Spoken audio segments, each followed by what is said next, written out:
Tyrion Lannister brushed the dust from the hem of his well-worn cloak as he stood on a rocky promontory overlooking the sea. After all the wars that had ravaged Westeros and scattered so many souls to the winds, he found himself once again in Essos, accompanied by his ever-watchful companion Varys. With King's Landing behind them, a place of ghosts, broken oaths, and the bitter aftertaste of betrayal, they had looked eastward for opportunity, for a new beginning that might stand apart from the ruin they had left behind. The stretch of coastline before Tyrion was a forlorn one, battered by decades of neglect and haunted by the presence of pirates, slayers and warlords who roamed the scattered lands of Essos. Yet, in its emptiness, Tyrion saw promise. He imagined a refuge that might serve those displaced by conflict across continents, victims of the wars between queens and kings, of territorial feuds in the free cities, and of raiding Dothraki hordes that left devastation in their wake. His mind spun with the seeds of an idea, a free city of their own, built for the broken, a place no tyrant could claim. He said nothing at first as the wind whipped at his face, carrying with it the scent of salt and the faint stench of rotting kelp from the rocky shore below. The gulls circled overhead, their cries sounding strangely triumphant. Tyrion felt a stir in his chest, something he had not felt since long before the last war ended. Perhaps it was hope, or the prospect of meaning. He let out a soft chuckle, imagining the face of his father if he could see him now, worn leathers instead of finery, standing on a scraggly cliff planning something as preposterous as a new city for the dregs of the world. But that was the difference, Tyrion thought. He no longer needed Tywin Lannister's approval, and the ghosts of his family no longer had any hold on him. Varys approached silently, as was his custom, his robes replaced by plainer garments suited for travel. The spider's footsteps were scarcely audible against the coarse gravel. Despite the dryness of the land around them, Varys' face glistened with sweat, and his usually benign expression was tinged with a hint of worry. He looked over the same coastline, but his gaze flickered as though scanning for hidden threats. Long had he listened for the rumors of remaining slaver factions, or the caravans of displaced people wandering in search of sanctuary. In a soft voice he said, "A humble spot, wouldn't you say, my lord?" Tyrion snorted at that. "My lord, if I ever was one, I have felt it in years. But humble, perhaps. Unremarkable, too. That might be precisely why we need it. Too many eyes watch the great ports, always seeking advantage. But a place like this, unclaimed by any city or any lord, maybe it can serve as a seed. Maybe we can nurture it into something new." Varys nodded. He, too, seemed to harbor unspoken hopes. Tyrion knew well that Varys cared little for coin or glory. His heart lay with the common folk and the powerless, those who bore the brunt of ambition and cruelty. We must tread carefully. Dreams have a way of falling apart under the weight of reality. Yet, I've heard whispers of caravans fleeing recent raids. They'll be heading north or west. If we can guide them here, perhaps they'll lend hands to build what we have in mind. Tyrion folded his arms, letting the wind tousle his hair as he surveyed the horizon. His ever-churning mind spun with illusions of architecture, harbor plans, farmland expansions, and the obstacles that might stand in his way. Logistics, funding, alliances, it was a complicated puzzle. But his greatest lessons came from watching the downfall of those who believed themselves invincible. Here, in the wastelands of Essos, humility would be their shield, cunning their spear. "We'll need to start with water," he muttered. "This place is dry as bone. A well or a cistern, something to keep folk alive while we build. After that, shelters, farmland, and eventually, perhaps, walls. But walls can come later once we have something worth defending." Varys fanned himself with a pale hand. "And how exactly do you propose we pay for this? I haven't the deep pockets of the Master of Coin, and I suspect your Lannister gold is only as good as you can carry on your back these days." A rueful grin touched Tyrion's lips. "There was a time I knew how to borrow, beg or acquire what I needed. The world, however, has changed. Without political leverage, gold can be tricky to come by." He looked at Varys' cunning face. "But we are nothing if not resourceful. Perhaps we can strike a bargain with one or two of the free cities. Offer them a trade route or a refuge for their outcasts. That alone might yield coin." We might promise sanctuary to certain factions who are in dire need of safe harbor. We'll have to balance it all carefully, though, or we risk turning into some petty puppets of more powerful neighbors. Varys gave a knowing tilt of his head. There is an opportunity in precariousness. When you're not an official power, you can remain beneath notice. And that might be what we need. Time. Time to lay our foundations before the great lords and ladies of Essos and Westeros realize what we've built. Tyrion's eyes scanned the coastline again, alighting on a natural harbor where the rocky land sloped down to a narrow bay. Not much, but if dredged and fortified, perhaps ships with shallow drafts could find safe anchorage. A city built on trade needed a port, however modest. Then we start small, Tyrion said, and we do it right. Let's find a spot for water, build some huts, and take care of the basics. Then, once we have a place that can actually sustain people, we'll welcome the first wave of refugees. Their plan took shape within days. From that rocky promontory, they explored inland until they found a dried riverbed, which after some digging revealed a steady trickle beneath. A single giant oak, gnarled and ancient, stood watch over the water source, as though it had survived countless seasons of neglect. Tyrion ordered a handful of sellswords, recruited from a local mercenary band that found themselves currently out of employ, to dig deeper, to carve out a cistern. The days were punishingly hot, and the nights brought cold winds that howled across the stone. Yet Tyrion worked among them side by side, sweat soaking his clothes. He took pleasure in the grueling labor, for it offered a kind of penance for the blood on his hands. Meanwhile, Varys tirelessly spread word through back channels in the nearest trade hubs, Pentos, Volantis, even as far as Qohor. He whispered of a new refuge for all exiles, be they from Westeros or Essos, as long as they brought willing hands to build, and the vow to leave behind the feuds that had destroyed their old homes. Slowly they gathered people, a ragged group of escaped slaves, a half-dozen unsullied freedmen, families that had fled the chaos of the Dothraki Sea, a handful of Westerosi knights who had lost their fortunes, and several craftsmen from the lesser quarters of Myr, hoping for a new start away from the oppressive guilds. Not many at first, but enough to pitch tents and join in the back-breaking work of carving something from nothing. They brought with them their stories, their wounds, and above all, their need for a place to belong. Tyrion noted the haunted look in the refugees' eyes, a reflection of all he had seen in the last chapters of the war. In that despair, he also saw the spark of determination, the will to survive. It was a patchwork community, riddled with suspicions and small rivalries. Former enemies sometimes found themselves working side by side, a Westerosi knight reluctant to dig a trench next to a former Myrrhine slave, a bandit from the Red Waste who eyed any valuables left unguarded. Yet Tyrion and Varys worked tirelessly to foster trust.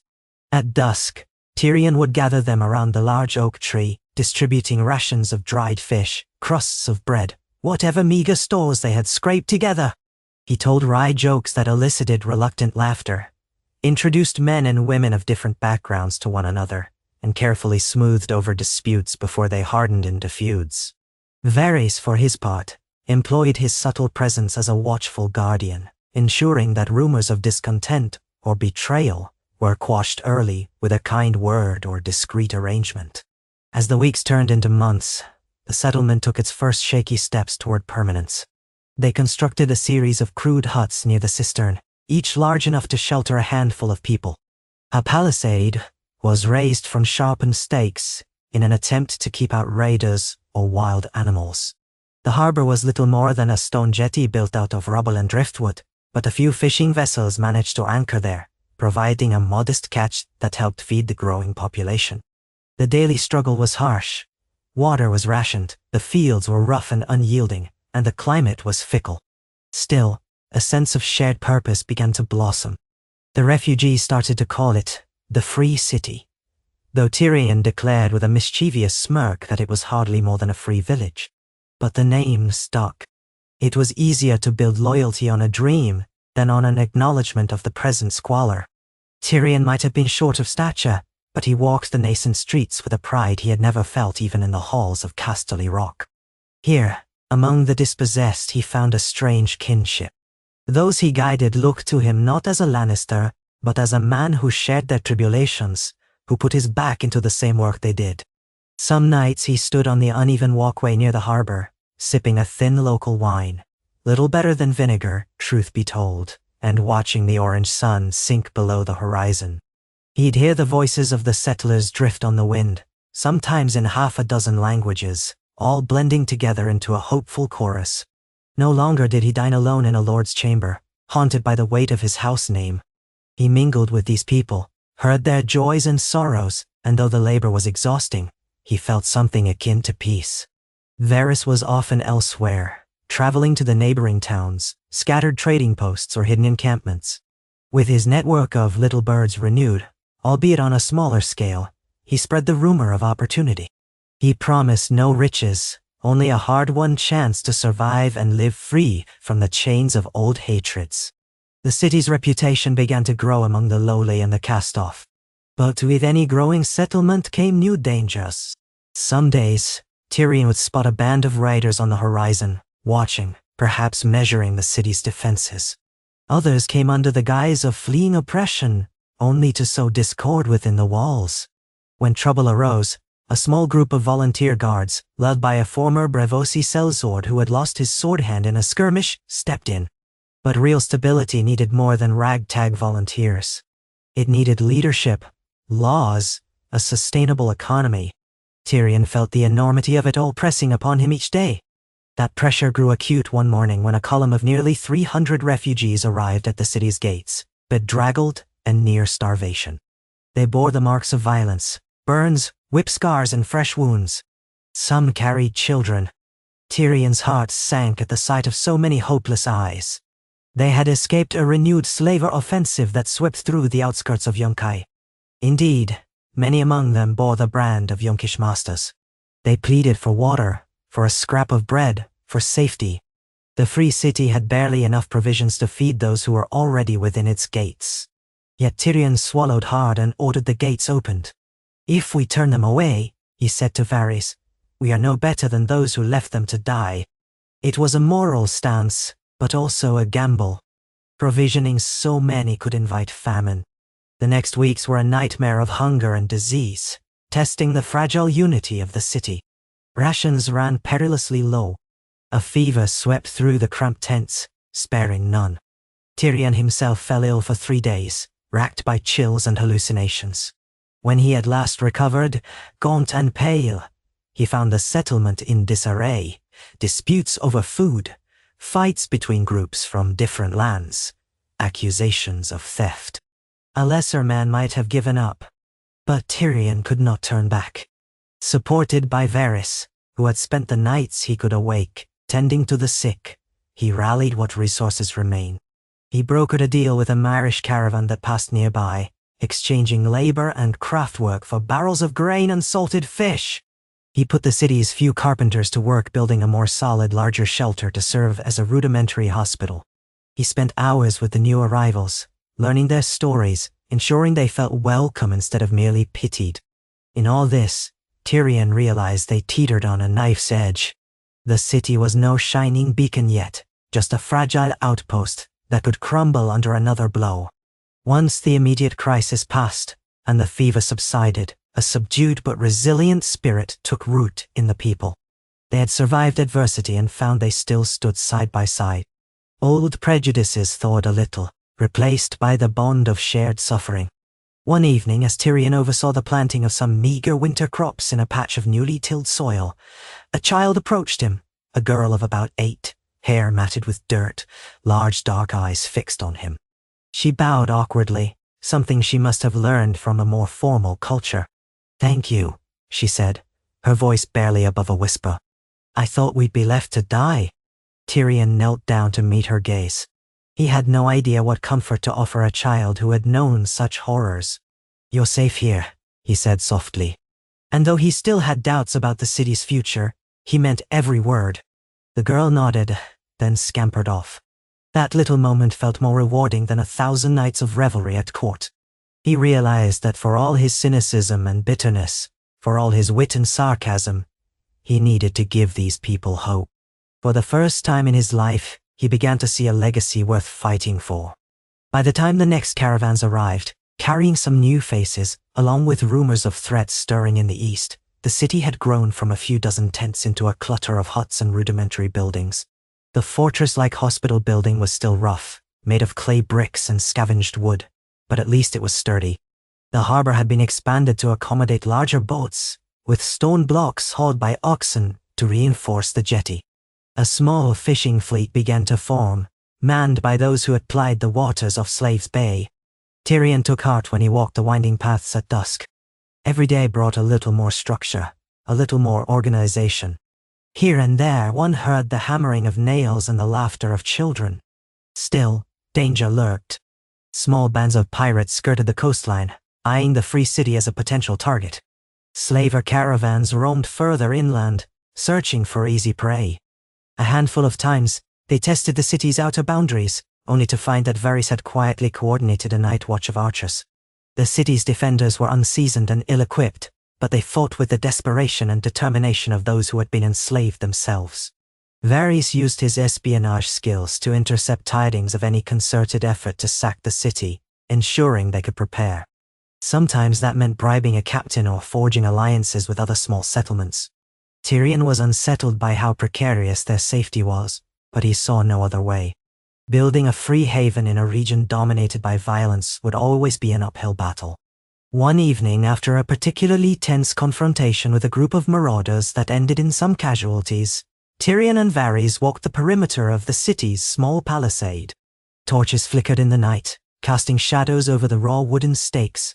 Men and women wearing mismatched armor and carrying scavenged weapons patrolled. Tyrion could see the weariness in their faces. "If these raids continue," he said, "we'll lose too many. People are already frightened." Varys' voice floated like a whisper on the wind. "I've made some discreet inquiries in Pentos. There may be a wealthy magistrate who finds our experiment intriguing enough to fund a wall, or at least send masons our way." "Pentos?" Tyrion rubbed his temple. "Their support always comes with strings attached. The last thing we need is to become a Pentoshi outpost in all but name. We must be careful. We're not founding just another city run by the wealthy. This has to remain something new, something unclaimed by the old powers." He paused, feeling the weight of what they had started. "But if we're to survive, we need alliances, or at least some leverage. If we could guarantee a trade route that's profitable enough, perhaps we could buy ourselves real security without selling our souls." Nay. And so began the delicate dance of diplomacy that Varys and Tyrion performed across Essos, using every bit of cunning and charm to negotiate small but meaningful agreements with neighboring powers. They extended safe passage to traveling merchants in exchange for basic supplies, forging pacts with small lords or mercenary captains. Gradually, word spread that the Free City, so new it hadn't yet been given a formal name, welcomed everyone who sought shelter and demanded only that they contribute to its growth. The city's population swelled. Former gladiators from Meereen arrived, along with wily traders from Volantis eager to corner new markets, and an entire clan of Ibonese fishermen who built sturdier boats and taught the locals how to navigate coastal storms. Tyrion found himself marveling at the city's evolving culture, a tapestry woven from dozens of languages, customs, and beliefs. Conflicts arose, to be sure, but, for the most part, the simple survival imperative united them all. The impetus to name the city finally came to a head one day when a group of new arrivals inquired, "Where exactly are we?" Tyrion, half in jest, responded with a flourish, "Welcome to the refuge of the unbound," referring to the shackles so many had shed. The phrase caught on, though eventually it was shortened to unbound in everyday speech. Tyrion liked the ring of it, a place not beholden to the old ways, to ancient grudges or noble lineages. Still, unbound was more of a concept than a fixed reality. He knew that in time, the city would face pressures to conform to the politics of the region, and that would test the very heart of their purpose. At sunrise one day, a single ship appeared on the horizon. The ragged sails suggested it had been at sea for some time. By the time it docked, its passengers were revealed to be a mix of escaped slaves and exiled nobles from Westeros. some of them wearing battered armor bearing the faded sigils of houses that had been destroyed or dispossessed in the last war. They stumbled onto the pier with a collective sigh, as though they had escaped something terrible. Tyrion's breath caught when he recognized one emblem in particular, the direwolf of House Stark, though so worn and torn it was barely visible.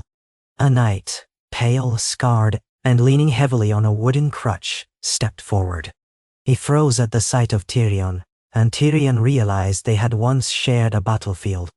For a tense moment, the memory of old loyalties rose like a spectre. But that past was dead, and they stood now in a new land for a new purpose. The knight bowed stiffly, though whether from courtesy or pain Tyrion couldn't tell.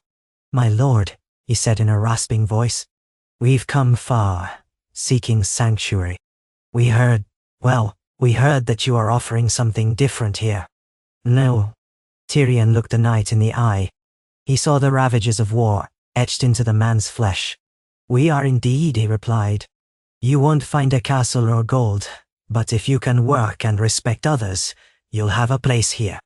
The knight's eyes glistened. He nodded, relief flooding his features. "We have nowhere else to go," he confessed. After that, the daily routine continued. The building, the farming, the fishing, the quiet but relentless planning for a more permanent and defensible settlement. Time passed in a blur of sweat and negotiation. Tyrion grew thinner, more lined. Varys' once plump form turned lean from endless days of travel and oversight. Yet the city prospered. Where once had been barren rock and scattered tents, now rose modest, neat rows of clay brick houses, a rebuilt pier, and a simple marketplace. Merchants from the free cities trickled in, enticed by the stories of a safe harbor. Refugees arrived in droves, many bearing heartbreak, but also skills and dreams. Tyrion cultivated farmland using a new irrigation system devised by a clever engineer from Lazar, channeling water from a small upstream source. Crops began to sprout. Livestock, goats, chickens, a few hardy horses, multiplied. A blacksmith's forge hammered at dawn, forging tools and nails from salvaged metal. By the time a year had passed, Tyrion could look out at the settlement from atop the old oak by the cistern and see what could truly be called a burgeoning city. Yet the city's success, modest though it was, began to catch the attention of those who desired power. A certain slave-trading consortium, led by a man named Morazzo who operated out of the ruins of Yunkai, set his sights on Unbound. Rumors reached Tyrion through various channels. Morazzo planned a reclamation, claiming that many of the city's inhabitants were his property. Those who had fled Yunkai owed him debts, and he intended to enforce them by force. Morazzo also resented that the city harbored escaped slaves, seeing it as a threat to his lucrative trade. Tyrion felt the storm gathering. Unbound had no standing army, no powerful allies to intimidate a determined slaver force. He summoned what leaders they had, a patchwork council of representatives from the refugees, the fishermen, the farmers, and the craftspeople, and explained the gravity of the threat. Fear flickered in their eyes. Many had already lived as slaves, and the thought of captivity again terrified them. "We can't stand against a large army," said one, a stonemason from Myre. "We'll be crushed." Tyrion's thoughts churned. He knew how siege warfare worked, how a city might hold out with strong walls and well-planned defenses. But Unbound had neither the fortifications nor the well-armed defenders for a prolonged confrontation. "Varys," he said, glancing at his friend, "what do your whisperers tell you? When might we expect Morazzo's move?" Varys' expression was grim. "Sooner than we'd like. He is gathering men as we speak. Some say mercenaries, others claim he has alliances with a few unscrupulous lords. He'll likely wait until after the next harvest, hoping you'll be flush with supplies." "Estance." Tyrion drummed his fingers on the makeshift council table, a plank balanced on barrels. "Then we must outmaneuver him. Could we bribe him? Offer trade terms that might dissuade him from attacking?" "Unlikely. Slavers see everything in terms of property. We represent not just a loss of potential slaves, but a challenge to their entire trade. If he crushes us, he sends a warning to others not to harbor runaways." Varys' voice was quiet yet charged with urgency. The stonemason from Myre clenched his fist. "We'd rather die than go back in chains." From that spark, Tyrion saw that the city might indeed fight for its freedom. But raw courage alone wouldn't suffice. "We'll need a plan," he said. "We'll need subterfuge, alliances, and cunning. If we can't defeat him in open battle, perhaps we can make it so costly for him that he abandons the attempt, or we arrange for some of his own allies to turn on him. We need to be creative." The council debated late into the night. Ideas flew. Some wanted to fortify with spikes and traps around the perimeter. Others suggested a scorched earth approach, leaving nothing for the slavers to take. But Tyrion refused to see their painstaking work destroyed. In the end, they settled on a multi-pronged strategy. First, strengthen the city's defenses with every trick they could muster: hidden ditches, pitfalls, makeshift battlements on the new walls. Second, Varys would deploy his network to sow discord among Marazzo's mercenaries, offering bribes or orchestrating sabotage to reduce the strength of his force. Third, they would send envoys to neighboring communities who had benefited from the city's trade and generosity, hoping to rally them to stand against the slave traders. It was a long shot, but it was all they had. The next weeks were filled with frantic preparation. Smiths worked day and night forging crude weapons. Farmers toiled to bring in the harvest early, storing grain and salting meat for a siege. Houses near the walls were reinforced, and lookouts were posted on every vantage point. All the while, refugees continued to arrive in small drips, swelling the population, unaware of the threat looming. Tyrion felt the tension mount with each sunrise, and he hardly slept, pacing the city's dusty lanes at odd hours, offering what encouragement he could. The people seemed to trust him. Even those from entirely different continents looked to the dwarf with curious respect, as if his unwavering resolve was a beacon. Varys, however, returned less often from his forays, and each time he came back, his updates on Marazzo's progress were increasingly dire. The slaver was amassing a considerable army, more than the handful of defenders in Unbound could hope to repel in a straightforward fight.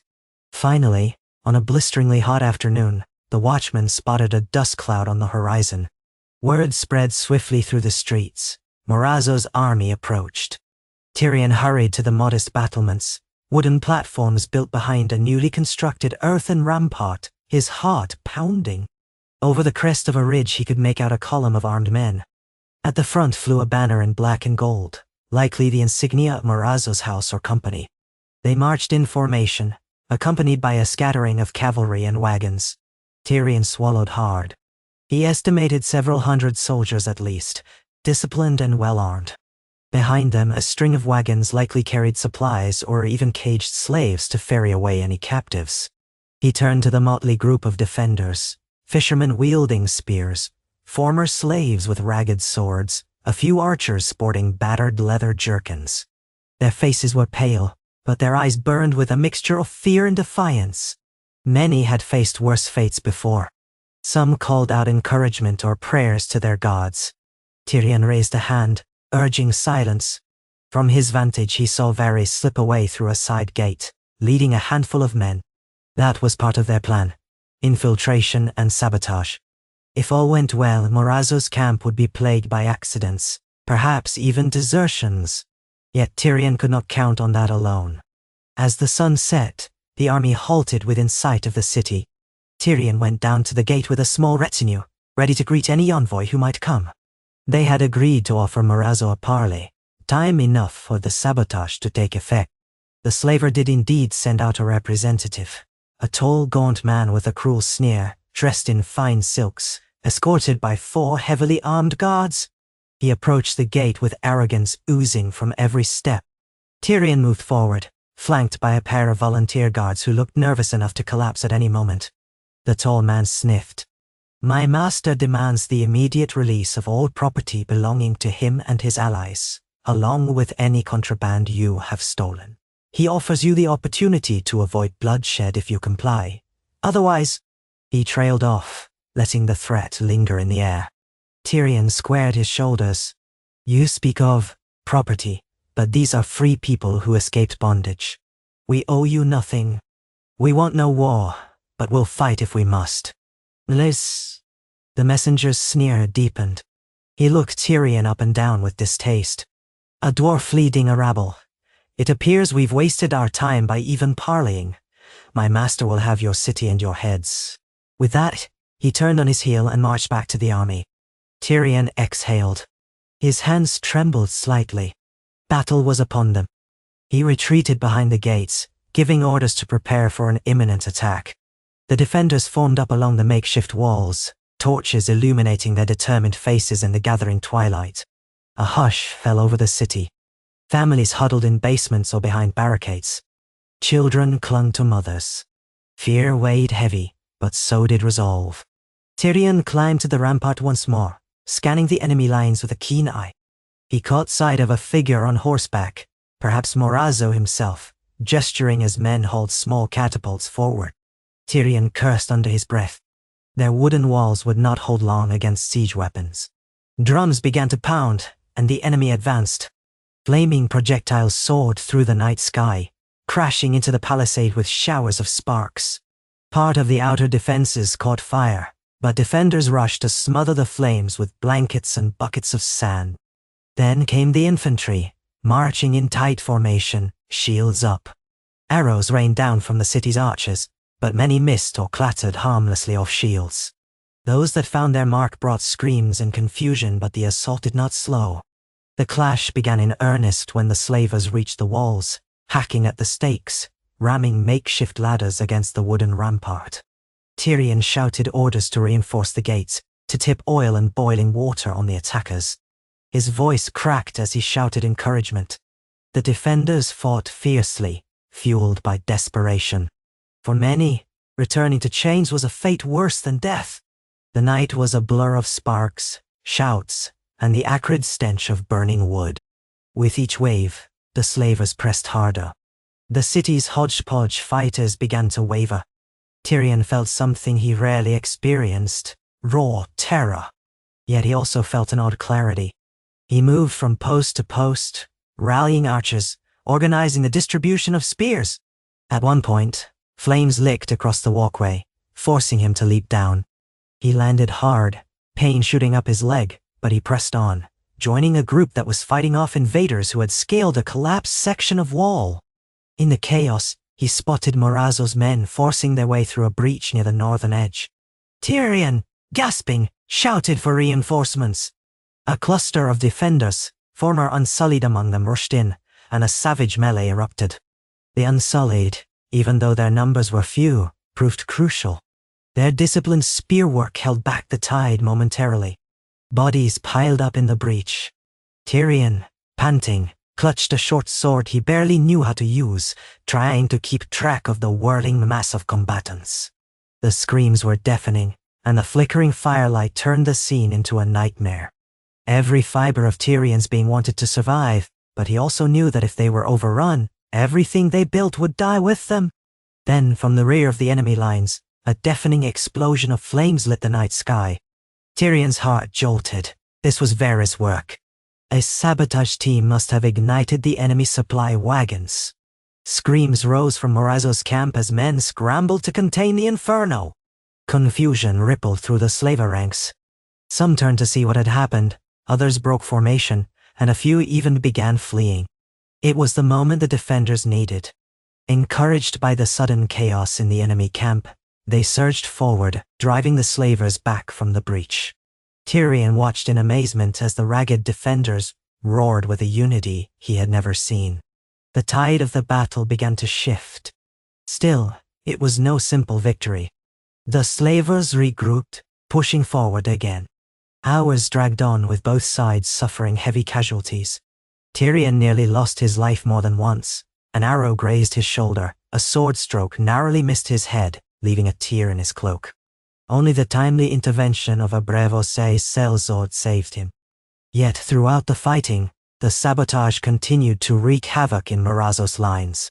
Fire spread from one wagon to another. Horses bolted. Mercenaries, smelling disaster, began to desert. Then, near dawn, a horn sounded from the south. To Tyrion's stunned relief, he saw a band of horsemen, local clans allied with Unbound by means of Varys' earlier negotiations, thundering toward the battlefield. They slammed into Morazzo's flank, splitting the already disordered lines. Morazzo's forces crumbled under the combined assault from the city and the unexpected cavalry charge. By first light, The slavers were in full retreat, streaming away in panic. The defenders let out ragged cheers, though the cost had been high. Smoke curled from the remains of broken walls. Bodies lay scattered across the muddy ground. Tyrion stumbled among the wounded, trying to lend what help he could, though he was no healer. His own wounds felt like fire, but adrenaline kept him upright.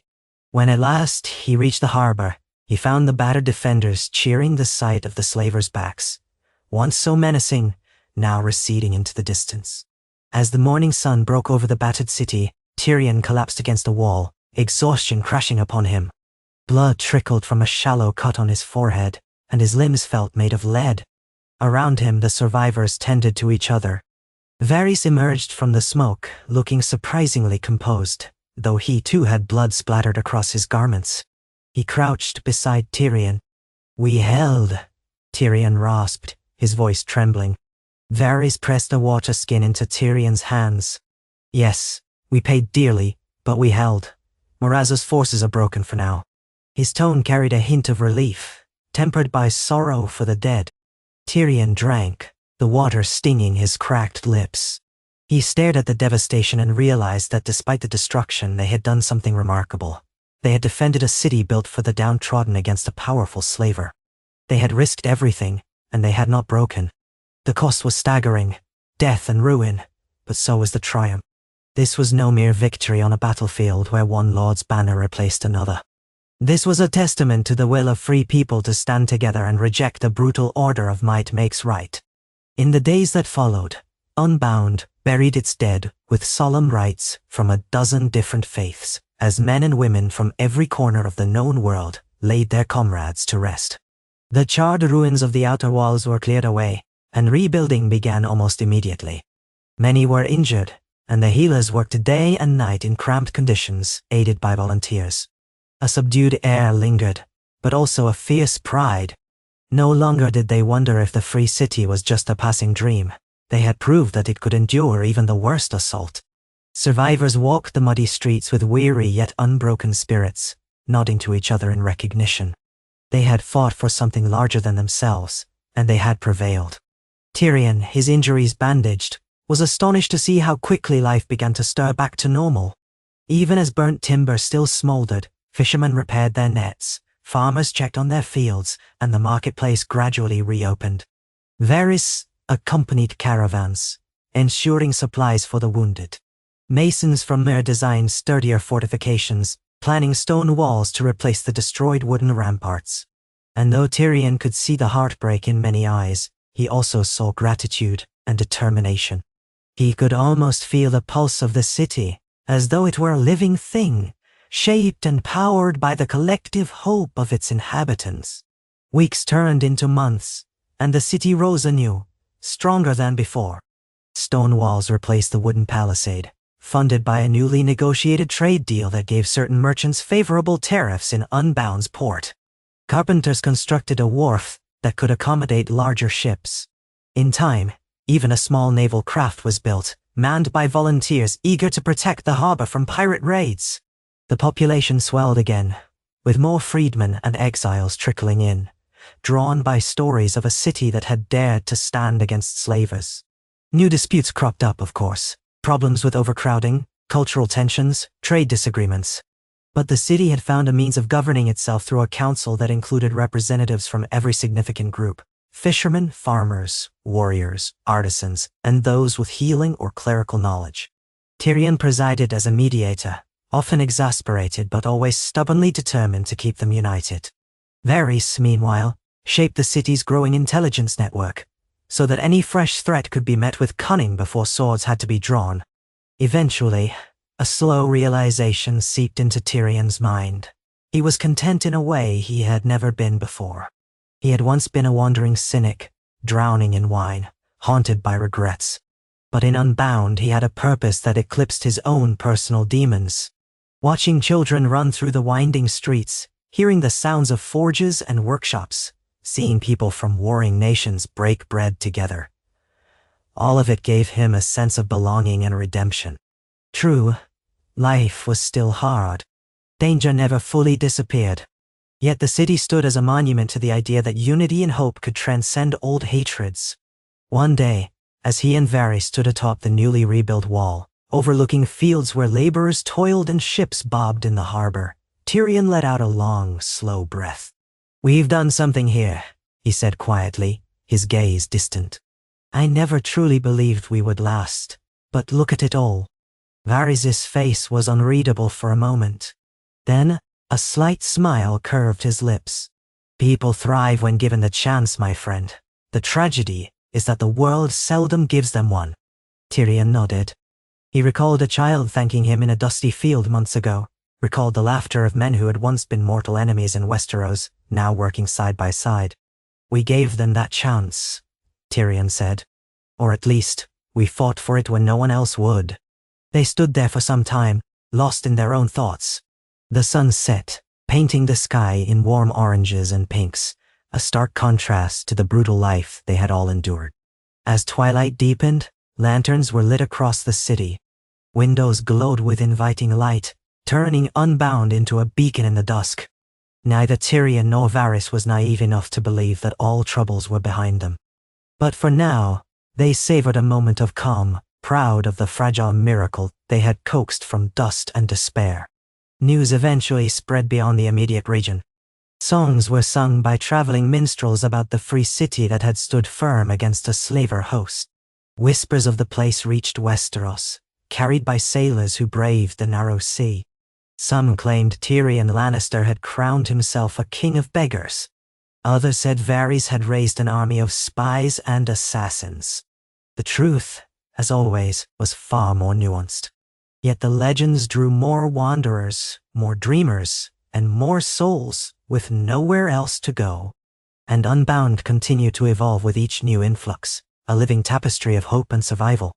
In the second year of the city's founding, an unusual meeting took place at the gates. An envoy from Braavos, accompanied by a scribe and a retinue of bodyguards. Braavos prided itself on being a city founded by escaped slaves, and they had heard of Unbound's similar spirit. The envoy met with Tyrion and Varys in the city's modest council hall, built of plain stone.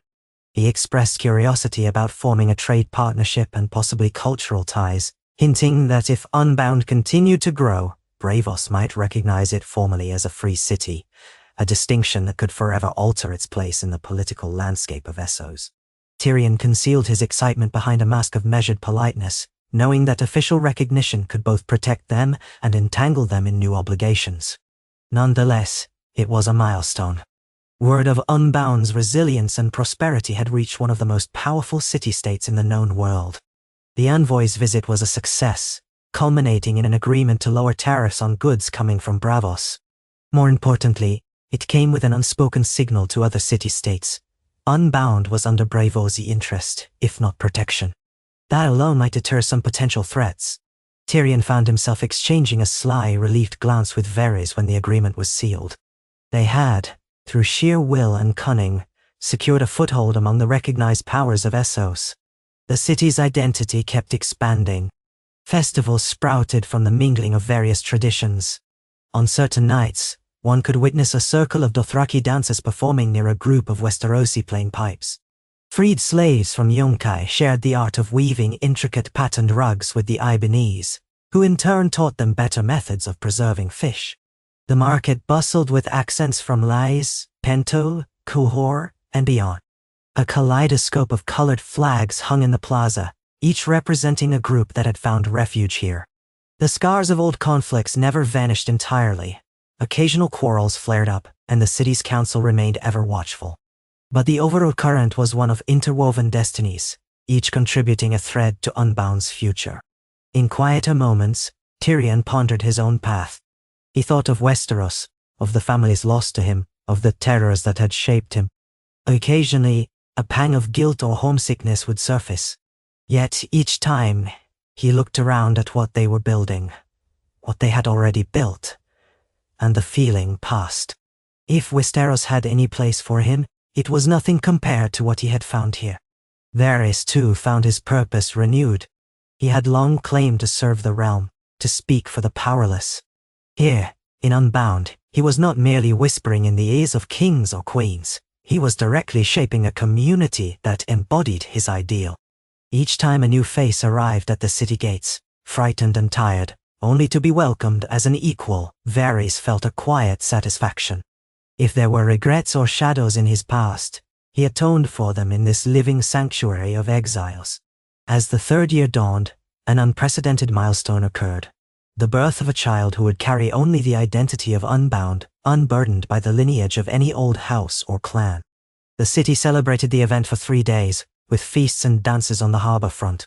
Tyrion and Varys attended the festivities, quietly reveling in the symbolic power of a child who represented a truly new beginning. On the third night, fireworks lit the sky, courtesy of a traveling pyromancer who had discovered a less dangerous variant of wildfire. The sparks cascaded over the sea, mirrored in the gentle waves, while the city erupted in cheers and laughter. In that moment, Tyrion felt a kind of euphoria he had never known. Through the adversity and the bloodshed, they had created a safe haven where a baby could be born into freedom without fear of inherited vengeance or forced servitude. When the cheers finally subsided, Tyrion and Varys found themselves on the old wooden walkway near the harbor, sharing a bottle of wine far better than the vinegar they had sipped in earlier days. They gazed out over the water, where lanterns bobbed on small fishing skiffs, returning with the evening's catch. Music and laughter drifted from the plaza behind them. Tyrion took a thoughtful swallow of wine. Do you ever think about how this all started with 2 tired men, exiled from a kingdom that no longer wanted them, staring at a rocky shoreline and dreaming of something impossible? Varys' lips curved in a gentle smile. All great endeavors start with a dream, my friend. We simply had the audacity to chase it. They fell silent, listening to the hum of the city, their city. For all its flaws and vulnerabilities, Unbound was theirs, shaped by every hand that had come seeking a new life. A place of second chances, forged in the crucible of war and loss but tempered by unity and compassion. Tyrion felt the wine warm his veins, mingling with a profound sense of gratitude. In all his days, he had never imagined he could help create something so meaningful. Above them the stars spread in a brilliant canopy, reflected in the waters below. If Tyrion looked closely, he could almost see the silhouettes of seagulls gliding in the moonlight.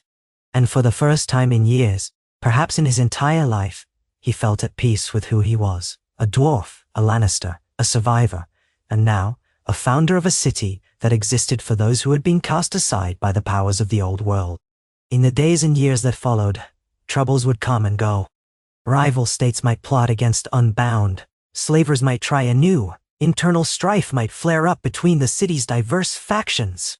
But the core of what had been created here, a refuge born of sorrow and hope, would endure. Tyrion and Varys had lit a small flame in the darkness, fueled by the determination of hundreds, then thousands, of refugees who refused to bow to the tyranny of the past. And as that flame grew, its light reached farther than either of them could have dreamed when they first stepped onto that lonely coastline.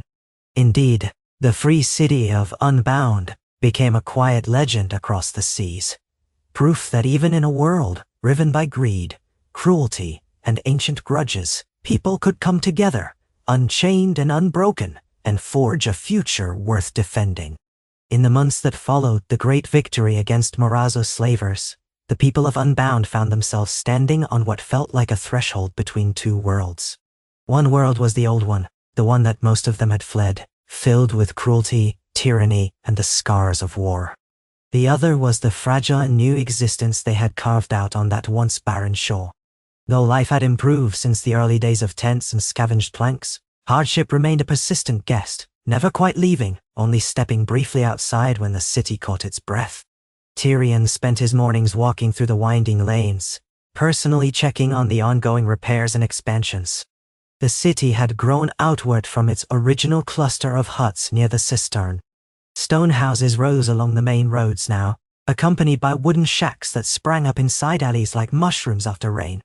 Everything felt cramped but vibrant, a far cry from the cold, quiet emptiness that had dominated this stretch of coast only a few years ago. Laborers bustled in every quarter, hauling carts of stone, shaping beams, mixing mortar in large vats.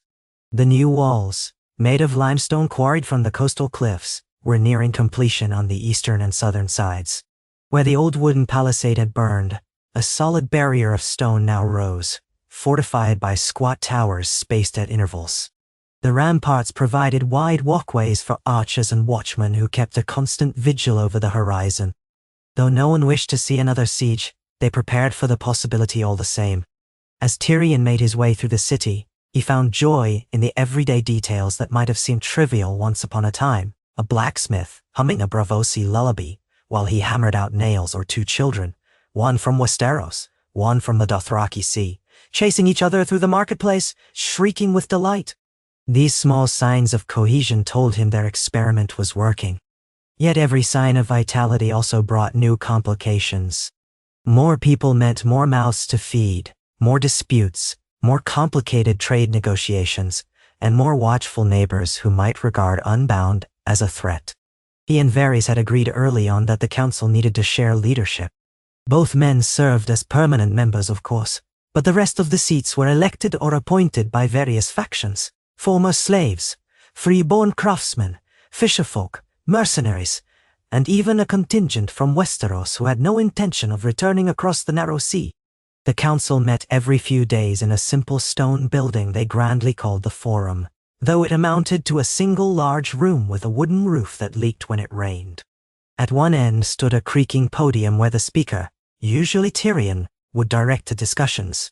Behind him, a large tapestry displayed a variety of symbols: the broken chains of freed slaves, a stylized oak leaf representing the ancient tree by the cistern, and even a rough sketch of a lion's paw, Tyrion's subtle nod to his own past, though no one seemed to mind its presence among the rest.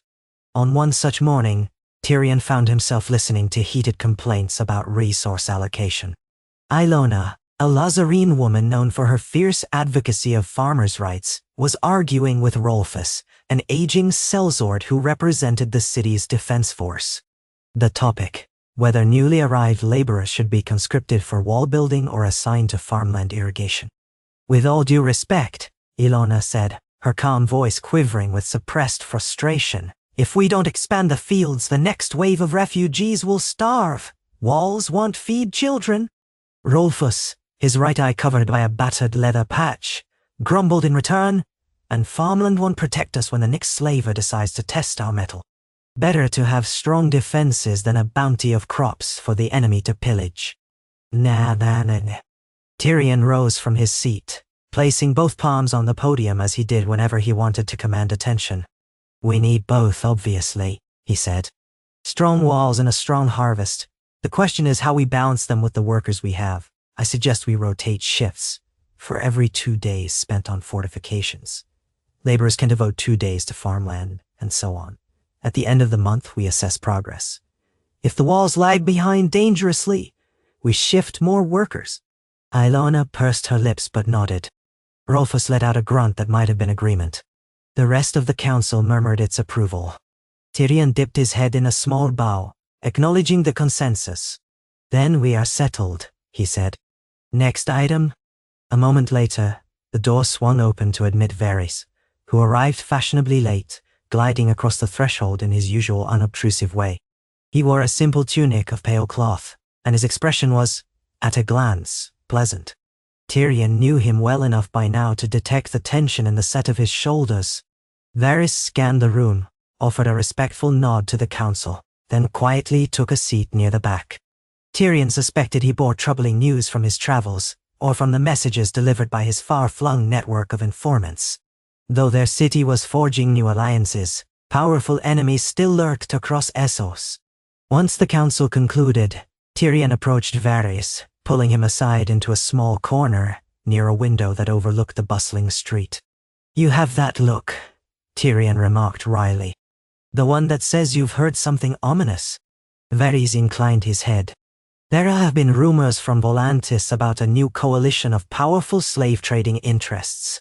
They're furious that we defeated Morazzo, and that we continue to shelter runaways. They speak openly of punishing anyone who deals with us. Tyrion groaned. Trade sanctions. Worse. Varys lowered his voice further, barely above a whisper. Certain merchant princes in Volantis see Unbound not merely as an annoyance, but as a threat to the entire slave-based economy. They'd like nothing more than to see our city wiped from the map. They're influencing local lords, paying bribes to get a series of smaller cities to bar our ships or travelers. Already we've had 2 caravans turned away from key trade posts. Outside, a cart rumbled by, its wheels clattering on the uneven stones. Tyrion caught the driver's eye, offered a brief smile, then turned back to Varys. We can't keep fighting off armies every year. We're barely done burying our dead from the last onslaught. He hesitated, voice trailing off in frustration. Varys' face tightened. Trade is the lifeblood of any free city. If they convince enough port towns and caravans to blacklist us, it will strangle our economy. Our people will go hungry. The more desperate we become, the less likely we are to withstand the next slaver threat. After a moment, he glanced over Tyrion's shoulder toward the council's podium. We need strong allies. Braavos gave us a tenuous endorsement, but they won't risk open war with Volantis over us. Pentos might be swayed, but it's hardly a moral city, and its magisters always want something in return. Tyrion nodded grimly. Let's not forget Lysenmeyer, each with its own brand of treachery. None of them want to see a brand new rival city blossom into an economic hub, especially one that might set an example of liberation. He sighed heavily. All right, Nydia. For now, let's keep building. We focus on self-sufficiency, expanding farmland, building up our crafts, forging direct trade relationships. If enough smaller merchants profit from dealing with us, maybe we can offset the blacklists. And if we have to, well, we can outfox them. We've done it before. Nydia. Varys allowed a faint smile. Indeed we have. I'll do what I can. Disruption, subtle sabotage. Sometimes a few well-placed whispers can stall a coalition's momentum. With that, they parted ways for the time being. Tyrion spent the rest of that afternoon touring the farmland expansions, listening to Alona's more measured concerns now that a plan was in place.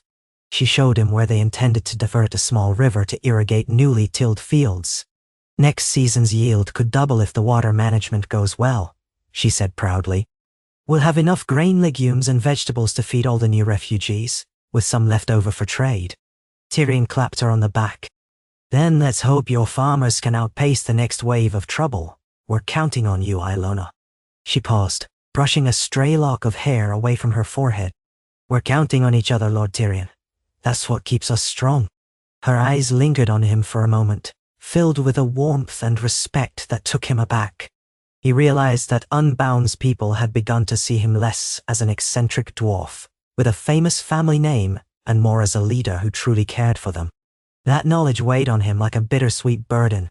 His final stop that day was the old oak tree near the cistern. Beside its thick trunk, construction workers had begun to erect a sturdier well house, complete with a pulley system to raise water from deep below. Stacks of stone bricks lay scattered under the oak's vast canopy, and a group of laborers were mixing mortar in a large basin. Tyrion crouched down, testing the moisture of the mortar with his fingertips, letting the gritty texture smear across his skin. Not so long ago, this was the only reliable water source in all the land around them. Now, it was central to a city that saw new faces every morning.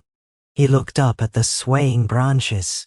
The setting sun cast angled beams of light that shone through the leaves. He remembered the early days, when the oak had seemed like a lone sentinel guarding the city's future. Now the trunk bore a dozen carved symbols left by the settlers, small tokens of devotion, pleas for protection, or simple artistic flourishes. Tyrion's gaze lingered on a small, crudely rendered lion's head etched at chest height. Perhaps one of the refugees from Westeros had made it in tribute to Tyrion's heritage, or maybe in mocking. Either way, the sight gave him a strange pang. He used to hate everything that lion represented. His father's rigid legacy, his sister's cruelty, the weight of a name he could not escape. Yet here, in this place, the lion felt transformed, not a badge of tyranny, but a symbol of resilience. Or perhaps he was only imagining it. Leaning against the oak, he closed his eyes, listening to the breeze rustle the leaves. Above the everyday labors of building and governance, The city's heartbeat quickened with its cultural life. In the evenings, street corners filled with the sound of minstrels, some from Westeros who played ballads of knights and lost loves, others from Essos with exotic instruments that hummed and drummed. Vendors sold roasted fish and spiced vegetables. A few tinkers set up tables to offer their wares, hammered trinkets, small glass baubles, even second-hand books in half a dozen languages. Freed slaves who had taught themselves to read in secret purchased texts from Yunkai or Astapor that detailed arcane knowledge about building irrigation canals, breeding better livestock, or healing with desert herbs. Tyrion took solace in the blossoming of culture. A city needed more than walls and farmland. It needed spirit, laughter, art, and curiosity. But these bright glimpses were always tempered by the knowledge that new challenges loomed just beyond the horizon. Late one night, Tyrion found himself in the tavern that had become his unofficial headquarters after hours. The place was called the Open Hand, a name chosen to symbolize generosity, though it sometimes attracted its share of trouble. Tonight, the lanterns burned low, casting flickering shadows on walls, decorated with tattered banners from across the world. Tyrion sat at a heavy wooden table, cradling a mug of passable ale. Across from him was Quentyn, a short, muscular man who wore the half-burned sigil of some minor Westerosi house on his surcoat. Quentyn served as one of the city's best horse trainers, having grown up near the Dornish marches. "I'm telling you, Lord Tyrion," Quentyn said, leaning forward earnestly, "we need to prepare for a different kind of threat. I've heard talk from travelers. Roving Dothraki Khalasar is heading west. They've already sacked a few small villages in the Red Wastes. It's only a matter of time before one decides to test us. And the Dothraki aren't like slavers. Who want spoils. They burn, they pillage, they leave you nothing." Tyrion swirled his ale, grimacing. "We have some dealings with the Dothraki tribes closest to us, but the ones deeper inland might not even know we exist." He recalled that a handful of Dothraki refugees had settled in Unbound, followers of a minor Khal who had died, leaving them outcast. They had integrated well enough, but that hardly guaranteed that a larger Khalasar would see them as kin.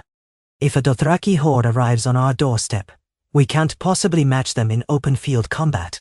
Quentyn shrugged, downing a gulp of ale. "We have walls, or soon will. That might deter them, but I've seen how they behave.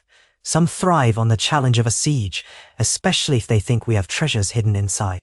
Tyrion massaged his temple, feeling the dull throb of a looming headache.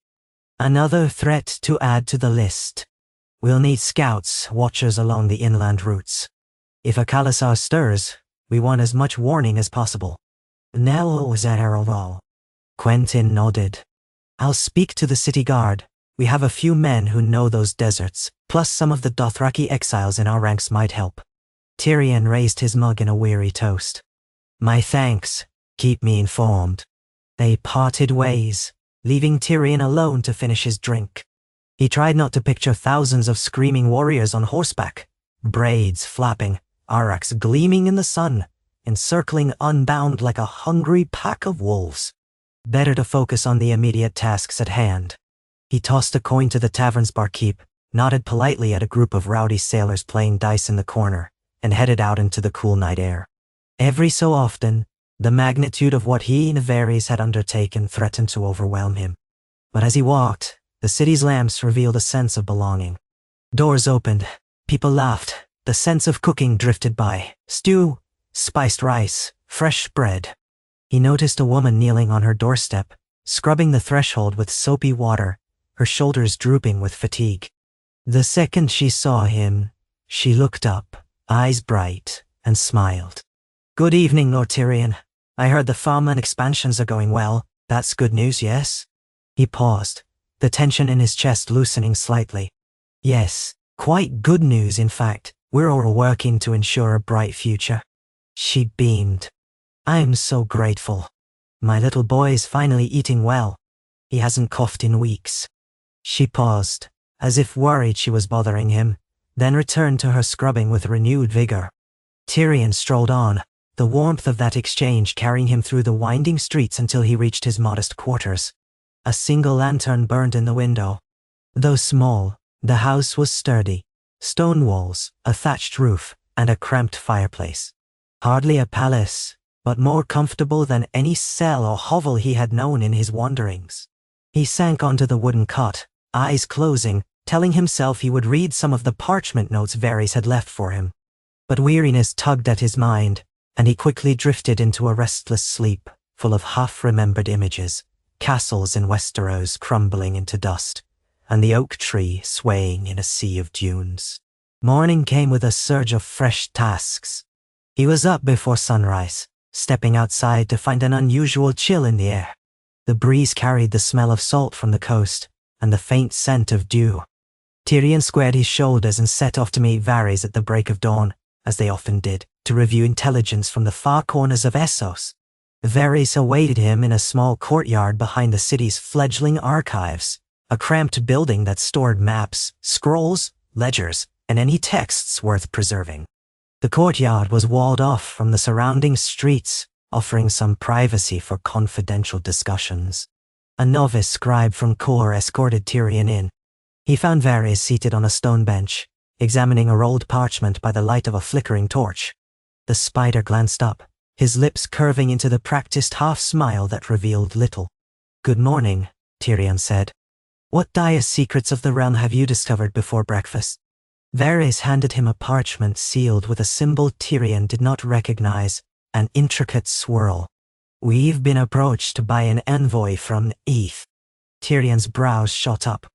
"Nath? The Isle of Butterflies. That's far to the south. I thought they kept to themselves." Varys nodded. "As did I, but it seems they've heard tales of unbound stand against slavers. Nath is plagued by raiders, particularly from the Basilisk Isles, who capture the peaceful inhabitants for the slave markets. The envoy wants to discuss some kind of mutual protection arrangement. Perhaps they're desperate enough to seek help from a city of exiles. They've offered trade in rare spices, medicinal plants, even the possibility of exotic silk from distant lands that pass through their harbors." "Wow." Tyrion read the scrawled letter. The handwriting was neat, but the message beneath was a cry for help. Tyrion's mind churned with the possibilities.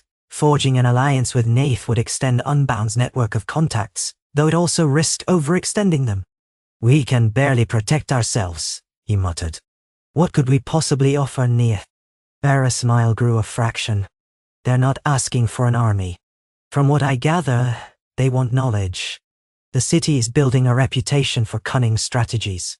Perhaps they hope we can share our methods of fortification, or our approach to sabotaging slaver fleets." Tyrion chuckled darkly. "So the City of Exiles becomes a repository of anti-slaver tactics. If it helps others stay free, that's worth pursuing. When does this envoy arrive?" "By ship. In about a fortnight. A small delegation, apparently. I suggest we receive them graciously and see how we might help each other." "Agreed. Let's plan a formal welcome at the harbor. We'll show them our city's best face." Tyrion carefully rolled the parchment. "And we'll stay alert. Sometimes an offer of friendship can be a mask for hidden agendas." Varys inclined his head. "We of all people know that well." Tyrion stepped back, letting his gaze wander to a new addition in the courtyard, a mural painted on the wall, depicting people from different lands standing together beneath a blazing sun.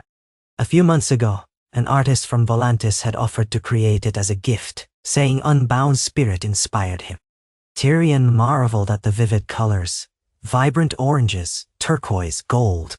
The city had its share of grim realities, but it also held a spark of beauty. "Very well," he said, returning his attention to Varys. "Let's keep forging these bonds. Each new friend might be one less foe behind us with a knife." A fortnight later, the Nathi envoy arrived at the harbor on a slender ship with tall masts. The sails were dyed a gentle shade of lavender, and a carved butterfly ornament adorned the prow. Dozens of onlookers gathered at the docks, curious about visitors from such a distant island. Tyrion, wearing a fresh cloak of dark blue and an embroidered vest, positioned himself at the quayside alongside Varys, Ilona, and a few other council members. The ship moored with surprising elegance, and a wooden gangplank extended to the dock.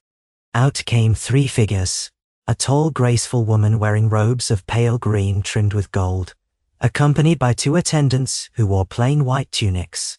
"Greetings," Tyrion said, stepping forward. He noted the woman's coppery skin and her dark braided hair, interwoven with small shells. She looked around with cautious interest, as though bracing herself for either wonder or disappointment. "Welcome to Unbound. I am Tyrion Lannister, a member of the ruling council here. We're honored by your presence." She bent her head in a slight bow. Her accent was lilting, pleasant. "I am Sahari of Neath. My father is one of the elders on our council. He sends you greetings and gratitude for receiving me." Tyrion gestured toward Varys. "This is Varys, my advisor and our chief of intelligence. And this is Ilona, one of our leading voices for agricultural development." Sahari and her attendants offered similar bows to each in turn. "We have traveled far because our homeland suffers. Slavers raid our shores, take our people. We have no warships, no hunger for violence. We seek knowledge that might help us defend ourselves.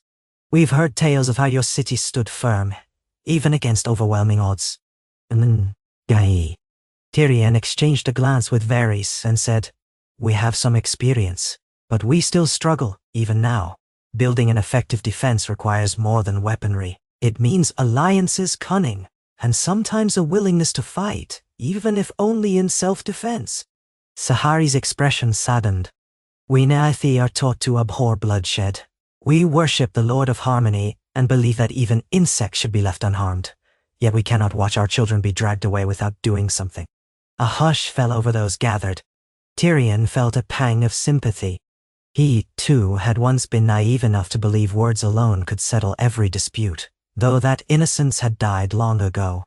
Now, confronted with a people who actually cherished nonviolence, he wondered how best to guide them. "Come," he said gently. "You must be weary from your voyage. Allow us to offer food and refreshment. We'll speak further in a more comfortable setting." They led the Naathi delegation through the busy streets, offering glimpses of the daily life in Unbound. Sahari's eyes widened at the mosaic of faces, brown, white, olive, copper, adorned in garments from half the known world. She seemed struck by the merging of cultures and the sight of so many freed slaves going about their day without fear. Merchants hawked dried fish, spices, and woven goods. A group of children darted past, chasing a stray chicken. Tyrion overheard Sahari whisper something to her attendants in their native tongue, sounding equal parts amazed and solemn. At the forum, they convened around a broad table set with platters of bread, roasted vegetables, spiced fish, and pitchers of cool water. Sahari's attendants ate sparingly, eyes scanning the room. Tyrion noticed they kept glancing at Varys, as though intrigued by his presence. Varys, for his part, employed his usual disarming politeness, offering a few well-chosen compliments about Neath's famous butterflies and gentle landscapes. Tyrion almost laughed at how easily Varys could adapt to any situation. After the meal, they moved on to discussions.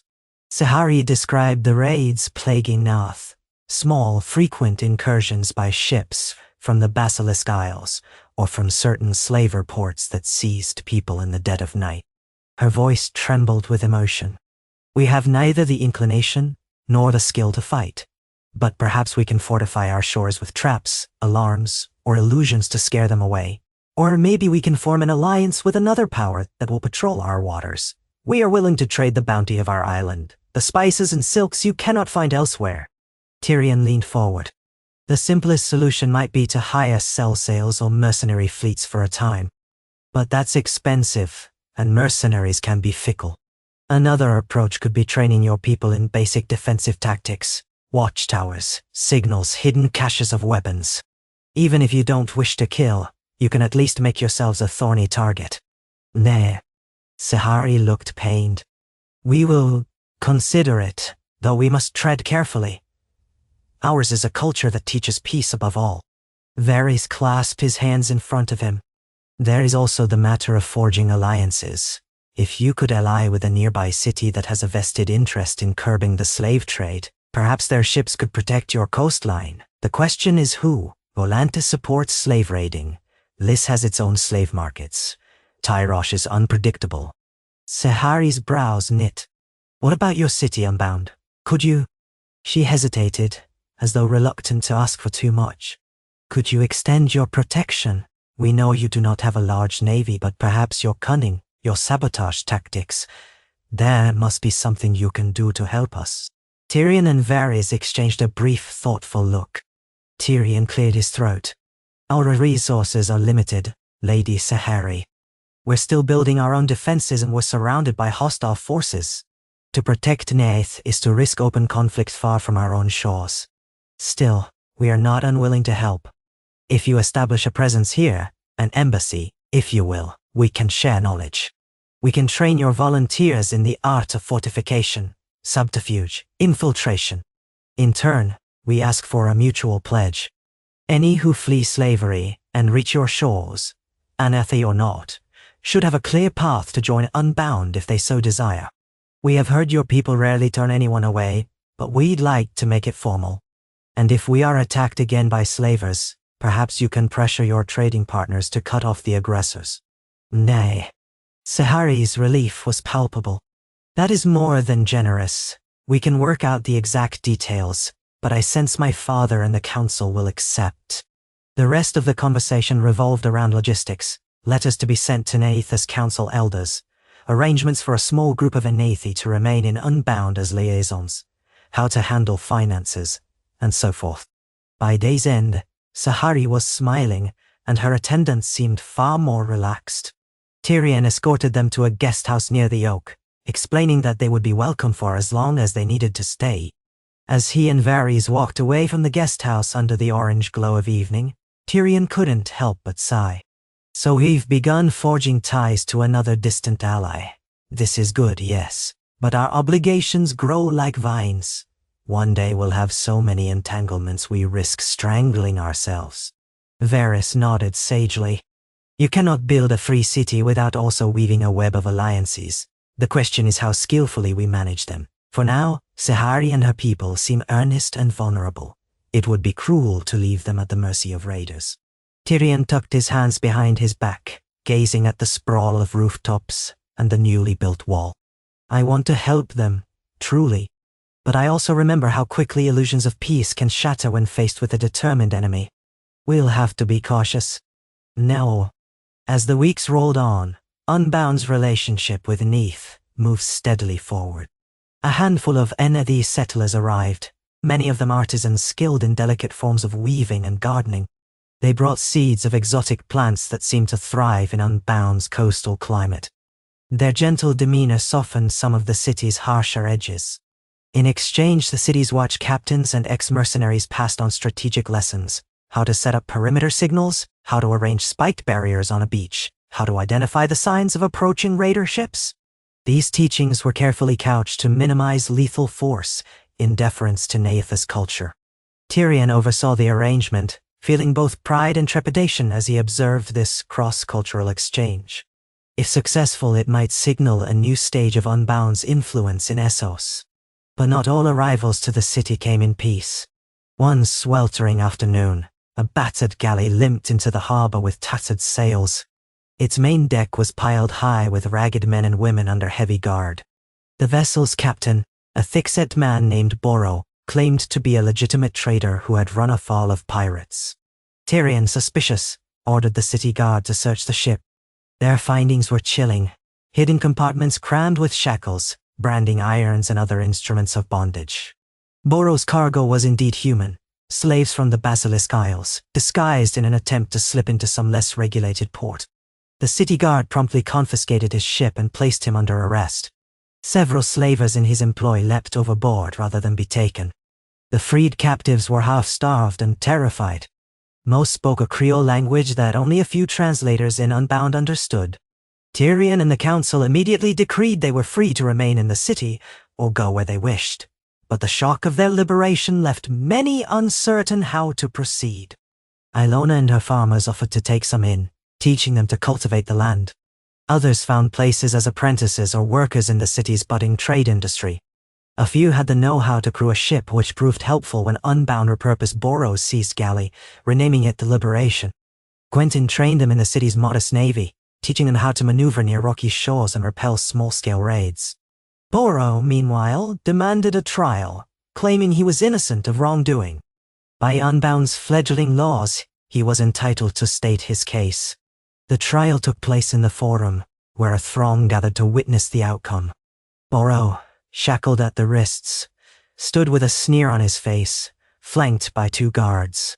A newly created role of magistrate had been assigned to a retired Bravosi judge named Alatha, who presided with solemn dignity.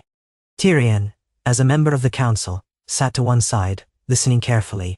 Boro's argument was simple and brazen. He had a license from a Volantine merchant prince to transport bonded servants for trade, and the city of Unbound had no rightful authority to interfere. He waved an official-looking scroll, bearing seals Tyrion recognized as belonging to certain wealthy families in Volantis. "I am a legitimate businessman," Boro insisted, spittle flying. "These people are property, and I had every right to carry them. It's you who have committed theft by seizing my cargo." Outrage rippled through the audience. Some spat curses in 6 tongues. Alatha rapped a staff on the stone floor. "Silence," she ordered. She turned her steely gaze on Boro. "This city does not recognize the legality of slavery. Those who cross our borders with slaves do so at their own peril." "Nenanias," Boro sneered deepen. "You are just an upstart city, no better than pirates yourselves, and I hear you have powerful enemies. If you execute me, Volantis will hear of it. The princes will bring their wrath down on you. Do you think you stand a chance against the might of the Black Walls?" A hush followed. Tyrion could almost feel the crowd's tension. The mention of Volantis's power left no one comfortable. At last, Tyrion rose from his seat, ignoring the hammering of his own heart. "That is a risk we must take. If you enter Unbound bearing slaves, you are in violation of our fundamental laws. We will not turn a blind eye merely to appease Volantis." Boro barked a laugh. "You'll all be scoured from the earth soon enough. My associates will come for me." Alatha's expression did not waver. "We have heard enough. By the authority vested in me by the Council of Unbound, I find you guilty of slave trading, kidnapping, and conspiracy to commit violence against free persons." She paused, letting the words sink in. "The penalty for such a crime in our city is death." Boro's eyes went wide and he began to shout obscenities. The crowd roared, some with approval, others with fear that this might provoke retaliation. Tyrion felt a weight settle in his stomach. He abhorred the need to kill anyone, no matter how vile. Yet if Unbound showed weakness now, it would invite more slavers to test their resolve. He glanced at Varys, who stood in the back, face composed. This was the line they had drawn in the sand. Tyrion took a deep breath. "The sentence will be carried out at dawn tomorrow." Boro's curses only grew louder as he was dragged away. Whispers filled the forum. Some asked if the city was ready for the repercussions. Others shook their heads, recalling the last war. Tyrion felt a gnawing dread that new storms were gathering. But as he looked at the exhausted faces of the liberated slaves, who clustered together like frightened sheep, he knew there was no turning back. To betray their own principles would unravel everything they'd built. The next morning, under a grim grey sky, Boro was executed by hanging outside the city walls. Only a small crowd attended, mostly those who had lost loved ones to the slavers' whips. Tyrion stood at a distance, his face set, stomach churning. The slaver died cursing Unbound to the very end, swinging from the rope as the life drained out of him. When it was done, the watchers dispersed in silence. Tyrion lingered, alone, near the gallows. He stared at the limp body, the sun just beginning to pierce the gloom. Then, with a quiet sense of finality, he gestured to a pair of guards to cut the corpse down. They would bury him in an unmarked grave. No sense in stoking resentment with a public display. It was enough that justice, such as it was, had been done. In the days that followed, tensions ran high. Rumors spread of Volantine ships scouring the waters, looking for their missing trader. A few merchant vessels bound for Unbound turned away at the last minute, likely warned by Volantis to avoid the city at all costs. The market took a noticeable hit. Fish and farmland produce could feed the population, but the luxuries that spurred trade in coin grew scarcer. Ill-tempered mutterings rose among some citizens. Was the city endangering everyone by taking such a hard stance on slavery? Couldn't they have ransomed Borro, or cut a deal instead of executing him? Tyrion addressed these concerns in the forum. "We are not in the business of making deals with slavers," he said, his voice echoing among the tense throng. "This city was founded to defy that evil, to shelter those who have nowhere else to go. If the price of upholding that ideal is the anger of Volantis, so be it. We are not powerless. We have stone walls, cunning, and allies who believe in our cause. We survived Morezo's horde. We will survive Volantis' threats. But if we lose our principles, we lose ourselves." A smattering of applause greeted his words. Ilona stepped forward to pledge the farmers' unwavering support. Quentin, representing the small but growing city guard, vowed to stand firm. A few merchants looked skeptical, but most kept their criticisms to murmurs in the background. By meeting's end, a fragile sense of unity prevailed, though Tyrion knew not everyone was convinced. Fear was a potent force. Varys approached him afterward, his voice low. "We should double our patrols at sea. If Volantis decides to send punitive raids, we need warning." Tyrion sighed. "Agreed. And we should strengthen the alliances we do have. Perhaps re-engage with Bravos. They despise Volantis' reliance on slavery. We might find an audience willing to offer covert support." Varys' eyes gleamed with approval. "I'll arrange discreet envoys. You know how to find the right coin to loosen tongues." Their conversation drifted to other matters. The possibility of forming a coalition of smaller city-states that resented Volantis, the need to discreetly arm the repurposed galley with better ballistae, the search for more trained sailors. Tyrion felt like he was juggling knives while walking a tightrope. One misstep, and the city might plummet into chaos. Meanwhile, life within Unbound persisted. The farmland expansions produced a bountiful harvest, enough to fill the storehouses and even allow some trade of surplus grain to neighboring settlements, those not aligned with Volantis at least. The NDT liaisons continued to learn from the city's artisans, planning to return home and spread the knowledge. Street performers entertained crowds in the evening, and children laughed in the dusty alleyways. Hope wove itself into the city's daily tapestry, weaving new threads even as old fears threatened to unravel them. Not long after Borro's execution, a small caravan arrived unexpectedly from the east, led by a traveling brotherhood of red priests dedicated to the Lord of Light. They hailed from distant corners of Essos, and though some folk in the city eyed them with suspicion, memories of the fanaticism displayed by certain red priests in the past, they were welcomed as travelers with no criminal history. The priests requested permission to build a modest temple on the outskirts, claiming their mission was purely to serve the poor and needy, offering healing prayers and warmth. Tyrion, unsure of their deeper motives, agreed on condition that they obey Unbound's laws and cause no strife. The red priests consented with serene smiles, praising the city's tolerant spirit. Within weeks, a humble wooden shrine took shape near the main gates, where nightly bonfires were lit and quiet songs to Urlor drifted through the darkness. Some of the city's population, especially those who had come from war-torn regions where the Lord of Light's faith had given them hope, began attending the ceremonies. Others remained wary, refusing to trust any monotheistic fervor. Tyrion himself occasionally passed by at dusk, glancing at the flickering flames and half-remembering stories of the Red Priestess who had once prophesied about a prince who was promised. That seemed a lifetime ago. Now, it was enough that these priests treated the refugees with kindness. He had no desire to meddle in spiritual disputes, so long as they did not stir violence. Varys, however, gently cautioned him. "Fire can be a dangerous ally, my friend," he said one evening as they strolled near the temple. "Remember how it swept through King's Landing once? Devoured everything in its path?" Tyrion gazed at the dancing flames that licked up from the Red Priest's ceremonial brazier. "I remember," he said softly. Then, shaking off the memories, he turned to Varys with a faint shrug. "But for now they do no harm.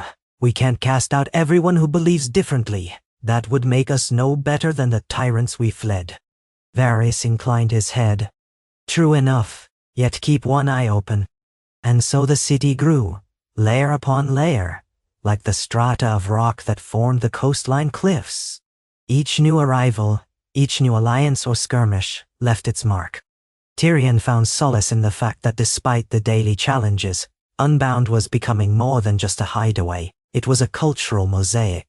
On certain nights, you could hear a freeborn Lycene poet reciting verses beneath a lantern, while a group of ex-Dothraki tapped out a percussive rhythm on drums.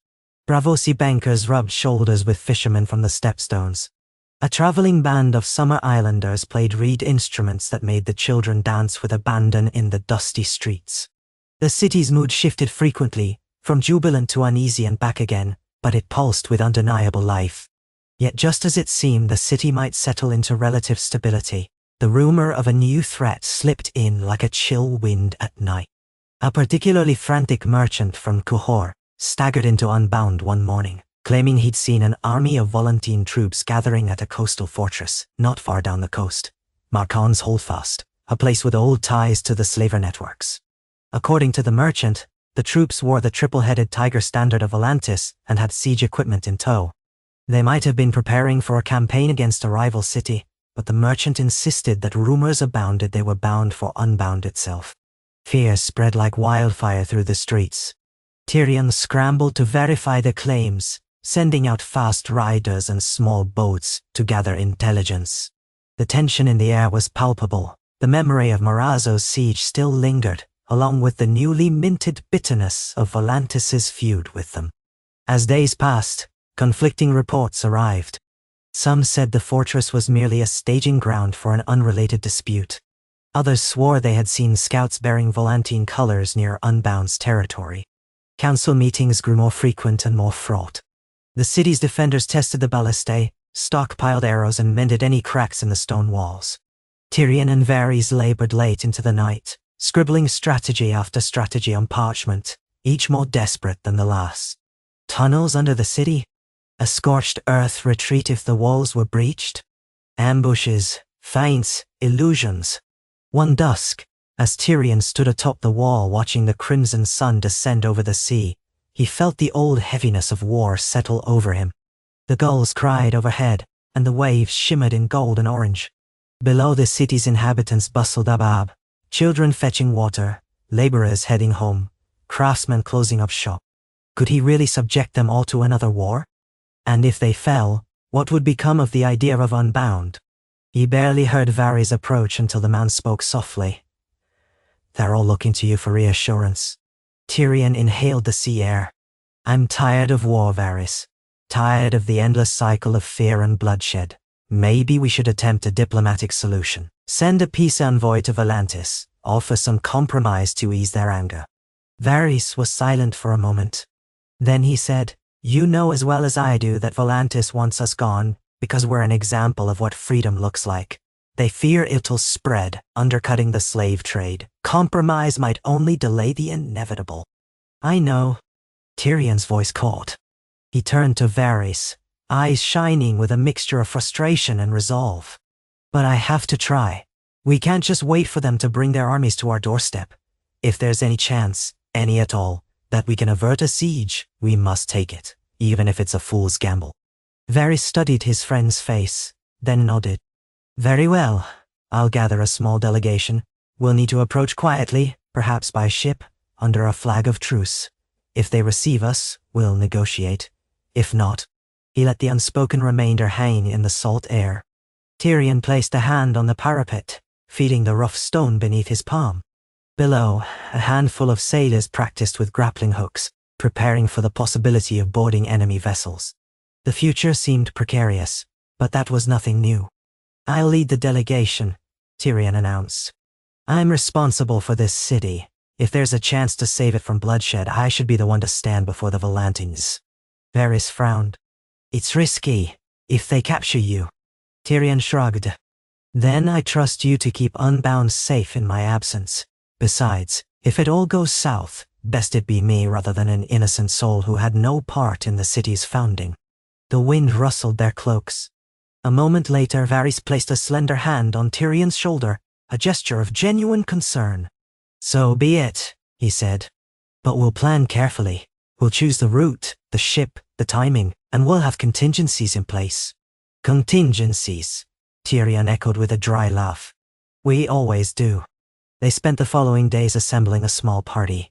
Tyrion, Varys, and a handful of guards and interpreters. They secured a battered but seaworthy vessel, a seeker that would fly a white banner.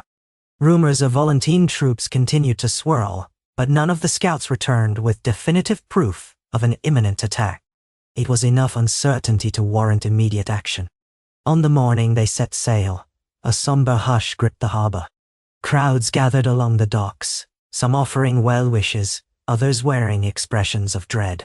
Tyrion stood at the prow, cloak snapping in the breeze, returning the waves of well-wishers with a forced smile. As the ship slipped away from the pier, gliding out onto the gentle swells, he felt a hollowness in his gut. Was he embarking on a last-ditch effort or a doomed errand? The journey south along the coast was tense but uneventful for the first day. The wind favored them, and the sea was calm. Tyrion spent much of his time poring over maps with Varys, plotting the approach to Marcon's holdfast, if indeed that was where the Volantine forces were stationed. By late afternoon on the second day, they spotted a cluster of ships on the horizon, their sails bearing the tiger sigil. A hush fell over the Seeker's crew. Tyrion ordered a large white flag hoisted so there could be no mistake. They came in peace. Sure enough, 3 Volantine war galleys broke off from the distant cluster and bore down on them. Tyrion's heart pounded as he watched the ships draw near. Each galley dwarfed the Seeker, and armed soldiers lined the decks. Eventually, the leading vessel pulled alongside, and a booming voice demanded they identify themselves. Tyrion stepped forward. "I am Tyrion Lannister, representing the free city of Unbound. We come under a flag of truce, seeking parley with your commanding officer." There was a lengthy pause. Tyrion imagined archers taking aim at him from the enemy deck. At last, a smaller boat was lowered from the galley, and a handful of Volantine soldiers rowed toward the Seeker. The tension was thick enough to taste. The officer who climbed aboard wore bronze-scaled armor and had the distinctive tiger tattoo on his face, marking him as a member of Volantis' old blood. His dark eyes flicked over Tyrion, Varys, and the small entourage. After a moment he spoke in Valyrian, his tone laced with disdain. "The lords of Volantis have received word of your city's insolence. But if you truly wish to negotiate, we will escort you to the fortress where our commander awaits. Any sign of treachery, and you will die." Tyrion, though not entirely fluent in High Valyrian, understood enough to respond politely. "We appreciate the courtesy. Lead on." With that, the negotiations, and all their uncertainties began.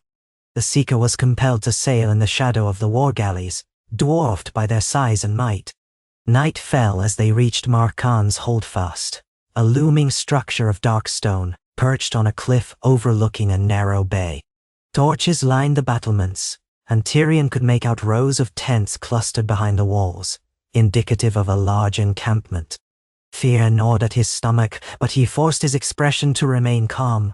In the small hours of the night, the Volantine officer returned and ordered Tyrion, Varys, and 2 guards to come ashore. He made it clear the rest of the Seeker's crew was to remain aboard. Tyrion gave them a meaningful look.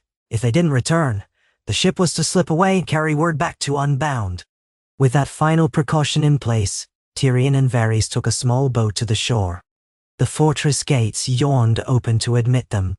Inside, the walls towered overhead, lit by torchlight that danced across the stone. Rows of Volantine soldiers stood at attention, spears gleaming. Tyrion noticed a disturbing array of chain collars and manacles piled near the stables. It appeared this place served as a staging ground for more than just an army. It was a slaver's stronghold. They were led through a courtyard into a grand hall, where a figure in fine silks and heavy jewelry awaited them. The man's tiger tattoo gleamed with fresh ink, and gold rings adorned his ears. Beside him stood a pair of scowling guards, also bearing the mark of the old blood. The man's mouth curved into a thin, cruel smile. "So, the infamous Tyrion Lannister, champion of runaways, dares to approach Volantis." He switched to the common tongue with surprising fluency. "I am Triaca Cadrios, one of the 3 who rule Volantis. You have caused us considerable trouble." Tyrion suppressed a shiver, stepping forward and offering a small bow. "Triaca Cadrios, I appreciate your willingness to grant us an audience. My city wishes to avoid conflict with Volantis. We came to open negotiations." Akadrios laughed softly, a sound full of mockery. "Negotiations? If you think we will negotiate away the rights of the old blood, or turn a blind eye to your harboring of stolen property, you are sorely mistaken. The people you call refugees are owned by powerful families in Volantis. You are thieves, every one of you. Tyrion set his jaw, keeping his temper in check. We do not recognize any human being as property. If that is the sole point of contention, then we have little to discuss. However, I believe we can find common ground, such as trade agreements or pacts of non-aggression. Volantis stands to gain from the goods passing through Unbound's port, goods from Endown's port, goods from Eneth, from Westeros, from other parts of Essos that might be less willing to trade with slaver cities. Akadrios took a step closer, towering over Tyrion. You presume we have need of your petty trade? Volantis is the eldest daughter of Valyria. Our power dwarfs your pathetic settlement. He beckoned to a guard who stepped forward. We do not fear your cunning, dwarf. We have armies that can level your walls in a single campaign. Varys spoke then, his voice calm. Perhaps that is so, but war is costly. Even for a city as grand as Volantis, the expense in gold and lives may not be worth it, especially when you have other rivals to consider. Would it not be wiser to allow Unbound to exist, so long as it does not openly provoke you? Akadrios studied Varys, dark amusement dancing in his eyes. I recall you, this spider. The eunuch who once whispered in royal ears across the sea, your cunning is overrated, I suspect. He waved a hand dismissively, then turned back to Tyrion. We do not need your city. What we require is submission, or your destruction. Surrender yourself to Volantis, dismantle your so-called laws, and return our rightful property, and we may spare your people from annihilation. Nenna. Silence spread through the hall. Tyrion's mind raced, hearing the arrogance in the Triarch's tone. This was not a man eager for compromise. The flickering torchlight revealed no mercy in his eyes. Tyrion could feel his heartbeat hammering. That is an impossible demand, he said, voice tight. We will never surrender our freedom or our principles. Akadrios raised an eyebrow. Then your city is doomed. I had hoped you might be more cooperative. But you have confirmed my suspicions. Unbound is a cancer that must be cut out. My soldiers are already mustering. We shall march north within a month. Now, when the Alindrizai is shown. Tyrion's chest constricted. Before you declare war, I urge you to consider, we are not without allies. Braavos frowns on Volantine expansion. There are other free cities that might fear your growing strength and intervene. He was bluffing, at least partially, but it was all he could do. Akadrios smirked. If Braavos valued you so highly, would they not already be at your side? No, Lannister. You are alone. I allow you to leave this place unharmed merely so you can warn your people what is coming.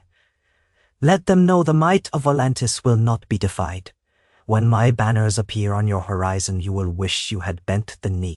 The Triarch turned on his heel, the conversation clearly over. Guards moved in, gesturing for Tyrion and Varys to follow them back to the courtyard. Tyrion's mind reeled with the implications of what he'd heard. 1 month, perhaps less, before a massive Volantine army marched on Unbound. He exchanged a haunted look with Varys, who kept his expression carefully neutral. The Triarch's arrogance was maddening, but it was backed by real power. They had to act quickly if they were to have any hope of survival. They were escorted outside, where the night air felt oppressive. An officer barked at them to board a waiting boat. The short trip across the dark waters brought them back to the Seeker, which was allowed to depart at once, no doubt so they could carry the Triarch's threat north. Tyrion stood on the deck, the wind cool against his cheeks, but his thoughts burned with urgency. Akadrios might be bluffing about the scale of the threat, but Tyrion dared not assume so. Volantis possessed formidable forces, and if the Triarch had unified enough of the old blood behind him, an army of thousands could be on the march soon. Varys joined him at the ship's rail, gazing out at the black horizon. It seems we have our answer. Tyrion's voice came out in a ragged whisper. Yes, unless we can pull off a miracle, Unbound will face the wrath of Volantis. Varys sighed. We've survived the impossible before. Tyrion closed his eyes. Memories of the siege by Marazzo flickered through his mind. The bodies, the fires, the screams. That had been a smaller force. Volantis was another beast entirely. Ancient, powerful, wealthy. "This is different," he said. "We'll need more than cunning. We'll need an alliance or an advantage so great it makes the Triarch hesitate." Varys nodded gravely, then placed a hand on Tyrion's shoulder. "Then we must find it quickly, or Unbound will become just another footnote in Volantis's long history." They sailed back through the night, silent save for the lapping of waves against the hull. Tyrion remained at the prow, eyes locked on the distant stars. In his mind he pictured the city, the harbor, the oak tree, the mosaic of people who had found hope there. He felt their trust like a weight around his neck, heavier than any chain. "No," he thought, "we will not yield. We will not become another victim of the old ways. If Volantis came with iron and fire, then Unbound would meet them with every ounce of courage and resourcefulness it possessed. And perhaps, just perhaps, they would withstand the fury of a city that believed itself invincible." By the time the Seeker slipped back into Unbound's harbor, dawn was breaking, casting a pinkish hue across the water. Tyrion and Varys disembarked quickly, calling for an immediate council meeting. Word spread like a spark on dry tinder. Volantis threatened a full-scale invasion within a month's time. The city's people reacted with a mixture of alarm and grim determination. Some panicked, talking of fleeing. Others bristled with outrage, vowing to defend Unbound to the last drop of blood. Tyrion knew it would be his job, and the council's, to transform that raw emotion into a coherent plan of defense. The council assembled in the forum, its members looking both exhausted and furious. Tyrion, a pallor to his face, recounted the Triarch's ultimatum. As gasps and angry whispers rose, he lifted a hand for silence. "We have little time," he said. "We must prepare for war, and at the same time, seek every possible alliance. Bravos Pentos Mir, whoever might see Volantis as a threat. We cannot stand alone." Rolfus, the one-eyed captain of the guard, slammed his fist on the table. "We'll fight to the last man, if we must. Let them try to break our walls." Ilona's voice trembled, but she spoke with resolution. "We will do what we must. But we can also evacuate the children, the elderly, those who can't fight. Send them somewhere safe?" "Nay." A swirl of debate followed. Some argued for a scorched earth approach if the city was lost. Others insisted on a full-scale evacuation. Through it all, Tyrion tried to hold the middle ground. Yes, they would prepare to fight, but they must also plan carefully for the safety of the vulnerable.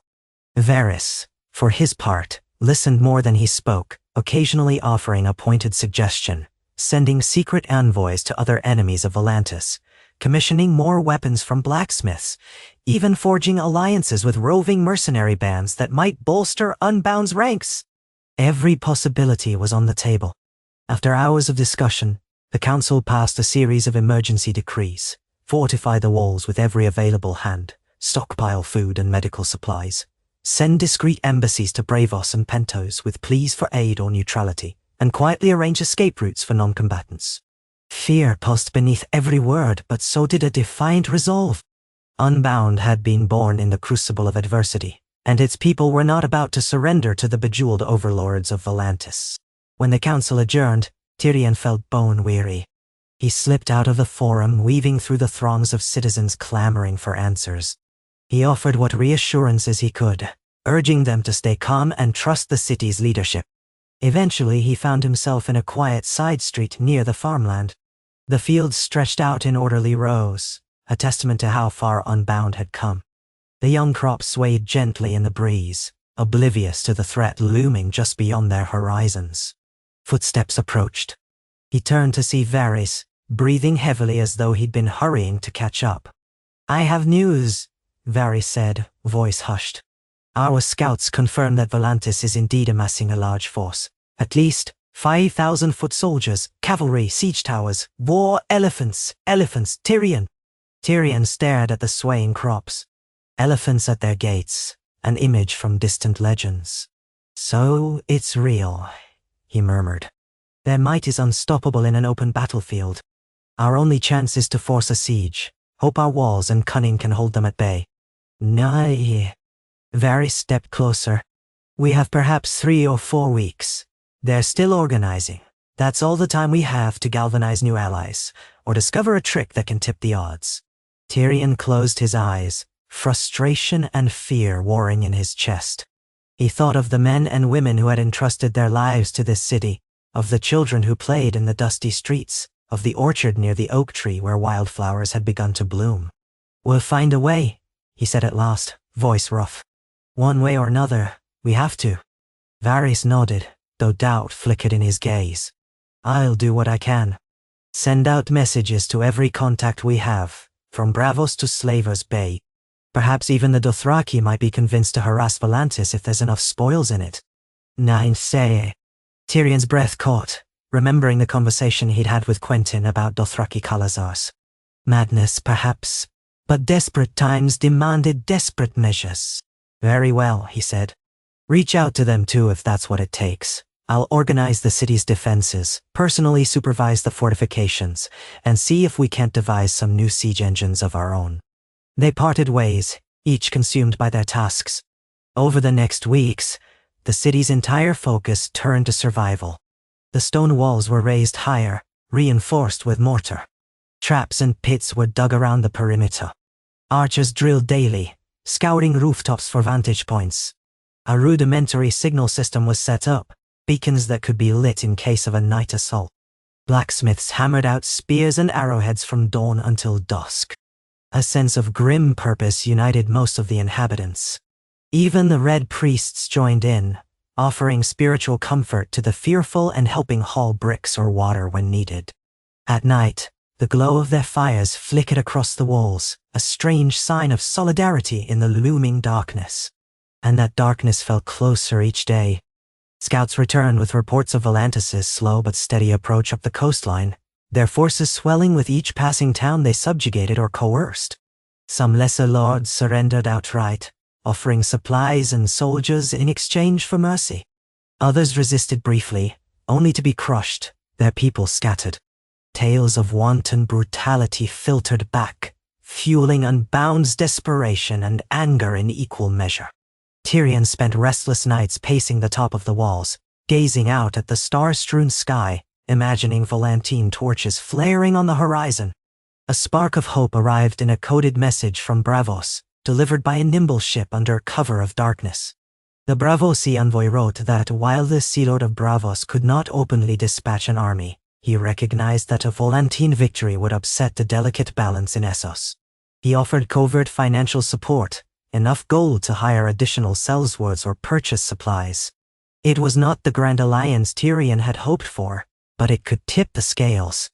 Varys quickly dispatched envoys to a notorious company of mercenaries known as the Storm Serpents, who operated out of the Stepstones.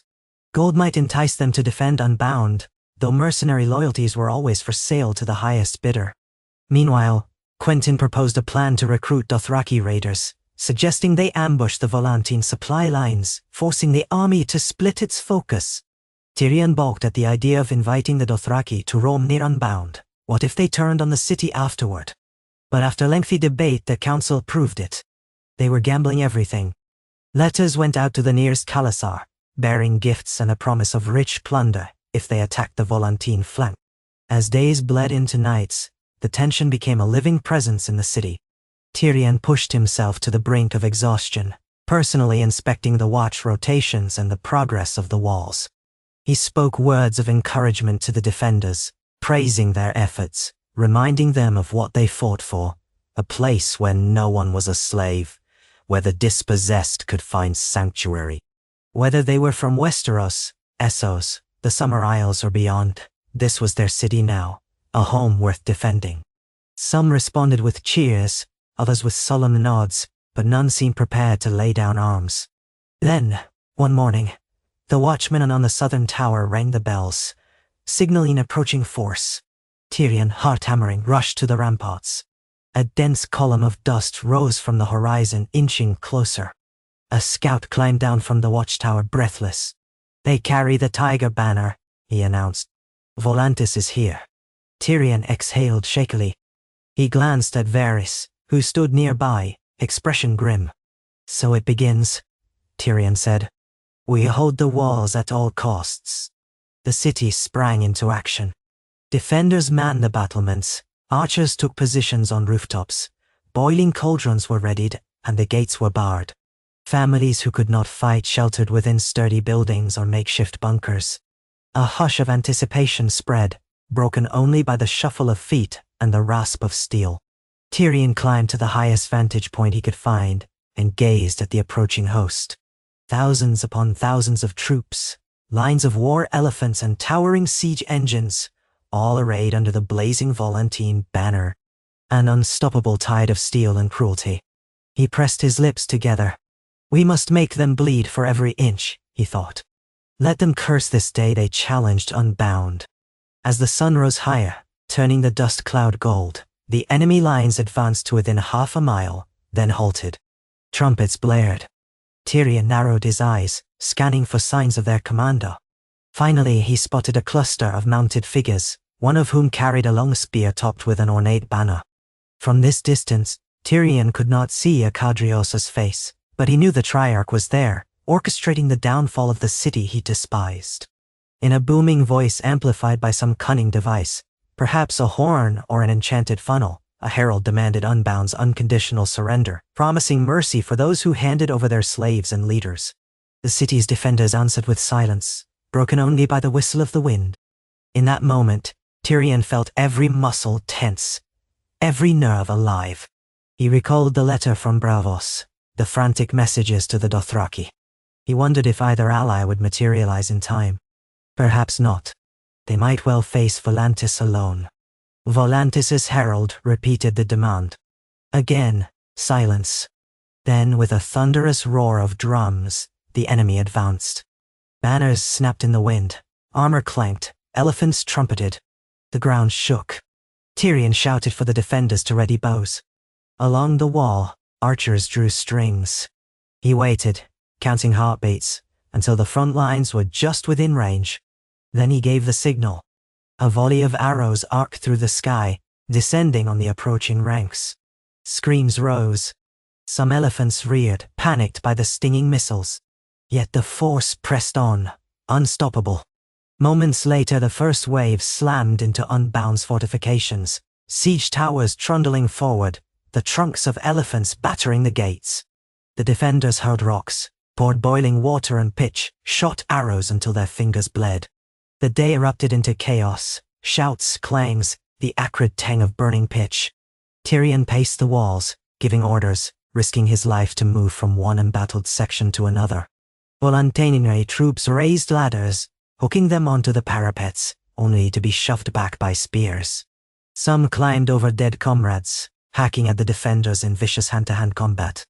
Across the wall, Quentin led a band of cavalry in a sally up the east gate, circling to harass the enemy's flank.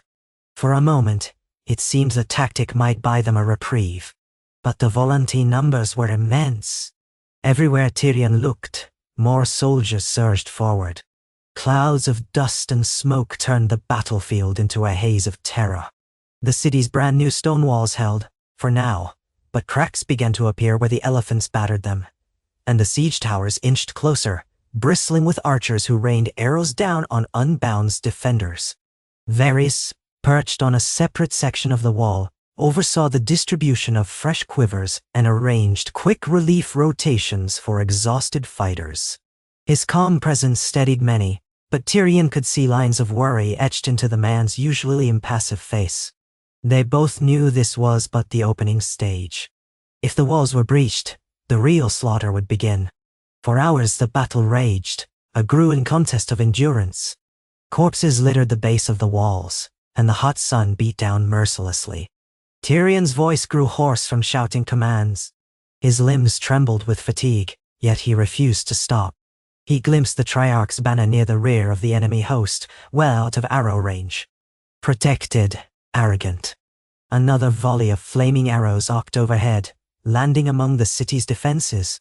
Flames licked at the battlements. Smoke stung Tyrion's eyes. He coughed, stumbling to direct a bucket brigade to extinguish the spreading fire. A horn blasted from the west side. Tyrion's heart leapt. Could it be reinforcements? He scrambled down a stone staircase to the courtyard, then up another flight to the western rampart. A look of disbelief crossed his face. On the distant horizon, a swirl of dust marked the approach of a mounted force, and not just any force. Hundreds of Dothraki riders thundered into view, long braids flapping behind them. They raised curved araks that glinted in the sun, war cries carrying on the wind. Tyrion let out a shaky laugh.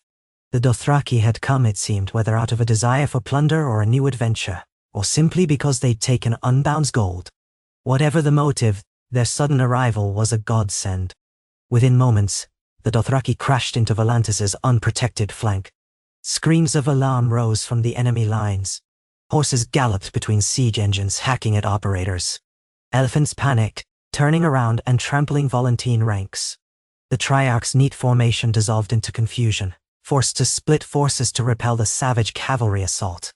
That took pressure off Unbound's walls, giving the defenders a desperately needed respite.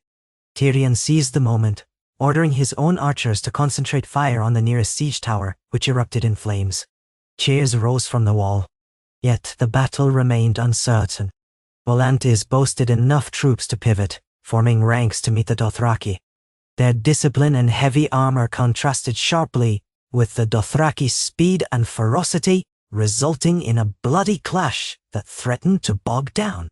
Tyrion realized the cavalry alone might not be enough to break the siege. He hurried to the eastern gate, where Quentyn regrouped with a band of battered riders. "We need to press them from both sides," Tyrion shouted over the din. "Can you sally out again? Coordinate with the Dothraki." Quentyn's face was streaked with sweat and dirt, but his eyes gleamed. "We'll try." He rallied his riders and charged out, forging a path through the swirling melee to join forces with the Dothraki. Tyrion returned to the wall, scanning frantically for any sign of a second wave of reinforcements. He found none. The day wore on, an unrelenting furnace of violence. By mid-afternoon, the battlefield was a macabre tapestry of fallen men, horses, and even a few elephants lying in the dust. Unbound's defenders struggled to hold the battered sections of the wall, but the Volantene siege towers managed to anchor themselves against the ramparts in two places. Tyrion personally joined the fighters repelling boarders, sword in hand, though he was no master of swordsmanship. His short stature made him harder to hit, and he struck low at the legs of the attackers. The clang of steel on steel jarred his bones. A Volantene soldier nearly cleaved his skull, only a last-second parry saved him. He stumbled away, panting, as defenders closed in to finish the foe. In that moment he glimpsed a swirl of bright cloaks, and heard the shouts of new arrivals from the coastline. His heart soared, only to plummet when he saw the banner, a golden hawk on a black field. The Storm Serpents, the mercenary company, had come at last. But who had paid them more? For a terrifying instant he feared they might side with Volantis. Then he heard a clarion call, and the Storm Serpents charged into the fray, attacking the Volantene lines near the southern approach. Relief coursed through Tyrion. Varys' gold had swayed them apparently. Now pressed by the Dothraki from one side and the Storm Serpents from another, the Volantene army began to buckle. Unbound's defenders rallied, pushing the siege towers back with sheer desperation. Tyrion saw an elephant bolt, trampling Volantene pikes. He dared to hope. If these new forces could force a rout, the Triarch might withdraw. He scanned the horizon, searching for Akadrios's banner. It remained near the rear, but the Triarch was clearly losing control of the battlefield. Cheers rose from the western flank as Dothraki riders broke through the Volantene lines, scattering infantry. The Storm Serpents hammered the southern flank with disciplined charges, using crossbow volleys to pick off commanders. Tyrion signaled to archers atop the wall to concentrate fire on the center, hoping to create more chaos. The battered defenders responded, loosing arrows until their arms felt like lead. Minutes bled into an hour. The once firm Volantene formation disintegrated under the combined assault. Soldiers began to flee, some throwing down weapons. The Triarch's banner retreated, a cluster of cavalry attempting to shield what remained of the command staff. Tyrion shouted for Quentyn and the defenders not to pursue too far. He did not want them ambushed or overextended. They had driven off the Volantene host, at least for now. Victory was near, but so were the dangers of an undisciplined chase. At last, with the sun dipping low, the battle waned. Volantine trumpets blared a retreat, and the battered army pulled back across the dusty field. The Dothraki whooped in triumph, chasing down stragglers for plunder. The storm serpents gathered in ragged lines, collecting their dead and wounded.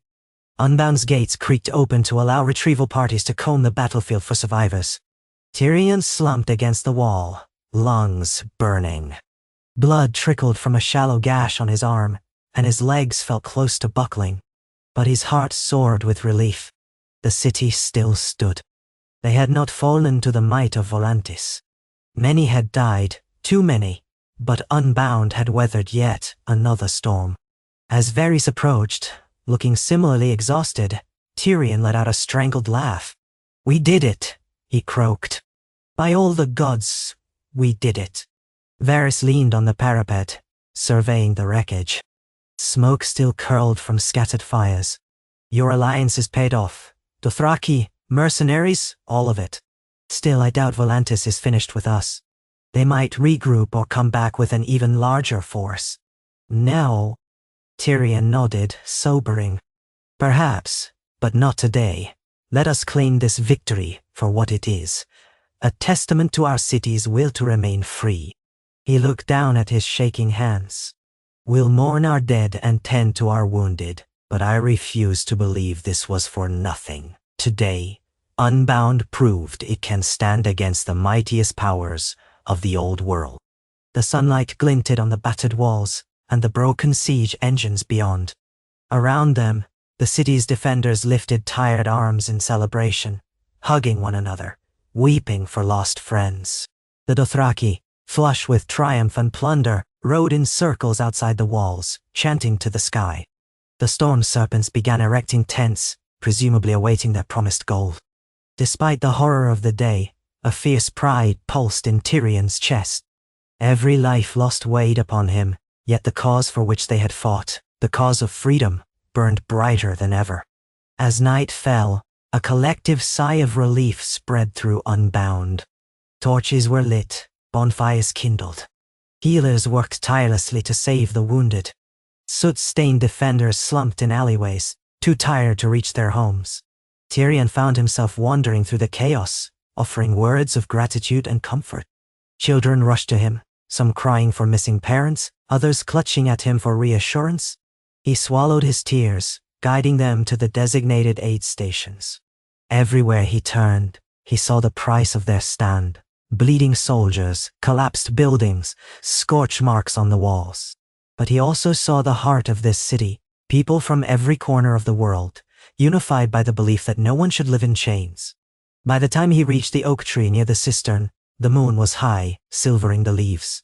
He stood there, exhaustion coursing through him, and remembered the early days when he'd stared at this same tree and imagined a place of refuge for the broken. That dream had become real, and today it had survived another trial by fire. He closed his eyes, letting tears slip down his cheeks, tears of sorrow for the fallen and of fierce joy for the living.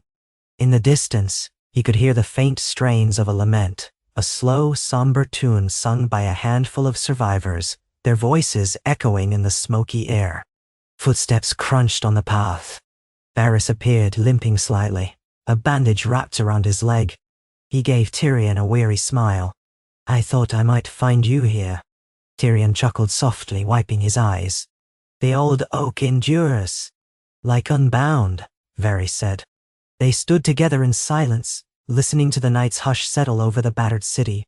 Distantly, a wounded elephant's trumpeting cry echoed from the battlefield. Tyrion exhaled, pulling his cloak tighter. "We paid dearly," he said. "But we remain ourselves." Varys placed a hand on his friend's shoulder. "And so, we must continue. Volantis may try again. Others may test us. But with each trial, we prove our resolve. Now." Tyrion glanced upward through the branches to the stars beyond. "Then let them come. We'll meet them with all the wit, courage, and unity we can muster." He paused, voice quiet. "Because every time we hold fast, every time we say no to the old ways, we show the world that freedom isn't just a dream." Varys nodded. "A beacon in the darkness." Tyrion reached out, running his fingers across the rough bark of the oak tree. In that moment he felt the steady pulse of life beneath, the resilience of roots sunk deep into the earth. He thought of all the people who had placed their faith in this city, and, by extension, in him. Despite all his flaws and doubts, he would not abandon them. The night air felt cool against his face as he turned back toward the city lights, where fires flickered and the wounded moaned, where children searched for their parents, and the defenders slowly laid down their arms. Together, Tyrion and Varys began walking, step by step, back into the heart of Unbound, prepared to face whatever dawn might bring. Their footprints left a trail in the dust, the faint echo of two exiled men who had once stood on a lonely promontory and dreamed of giving the broken a home. Now that home was real, tested and tempered by the flames of war, and it stood unbound still, a testament to the conviction that hope, forged in solidarity, can defy even the mightiest of tyrants.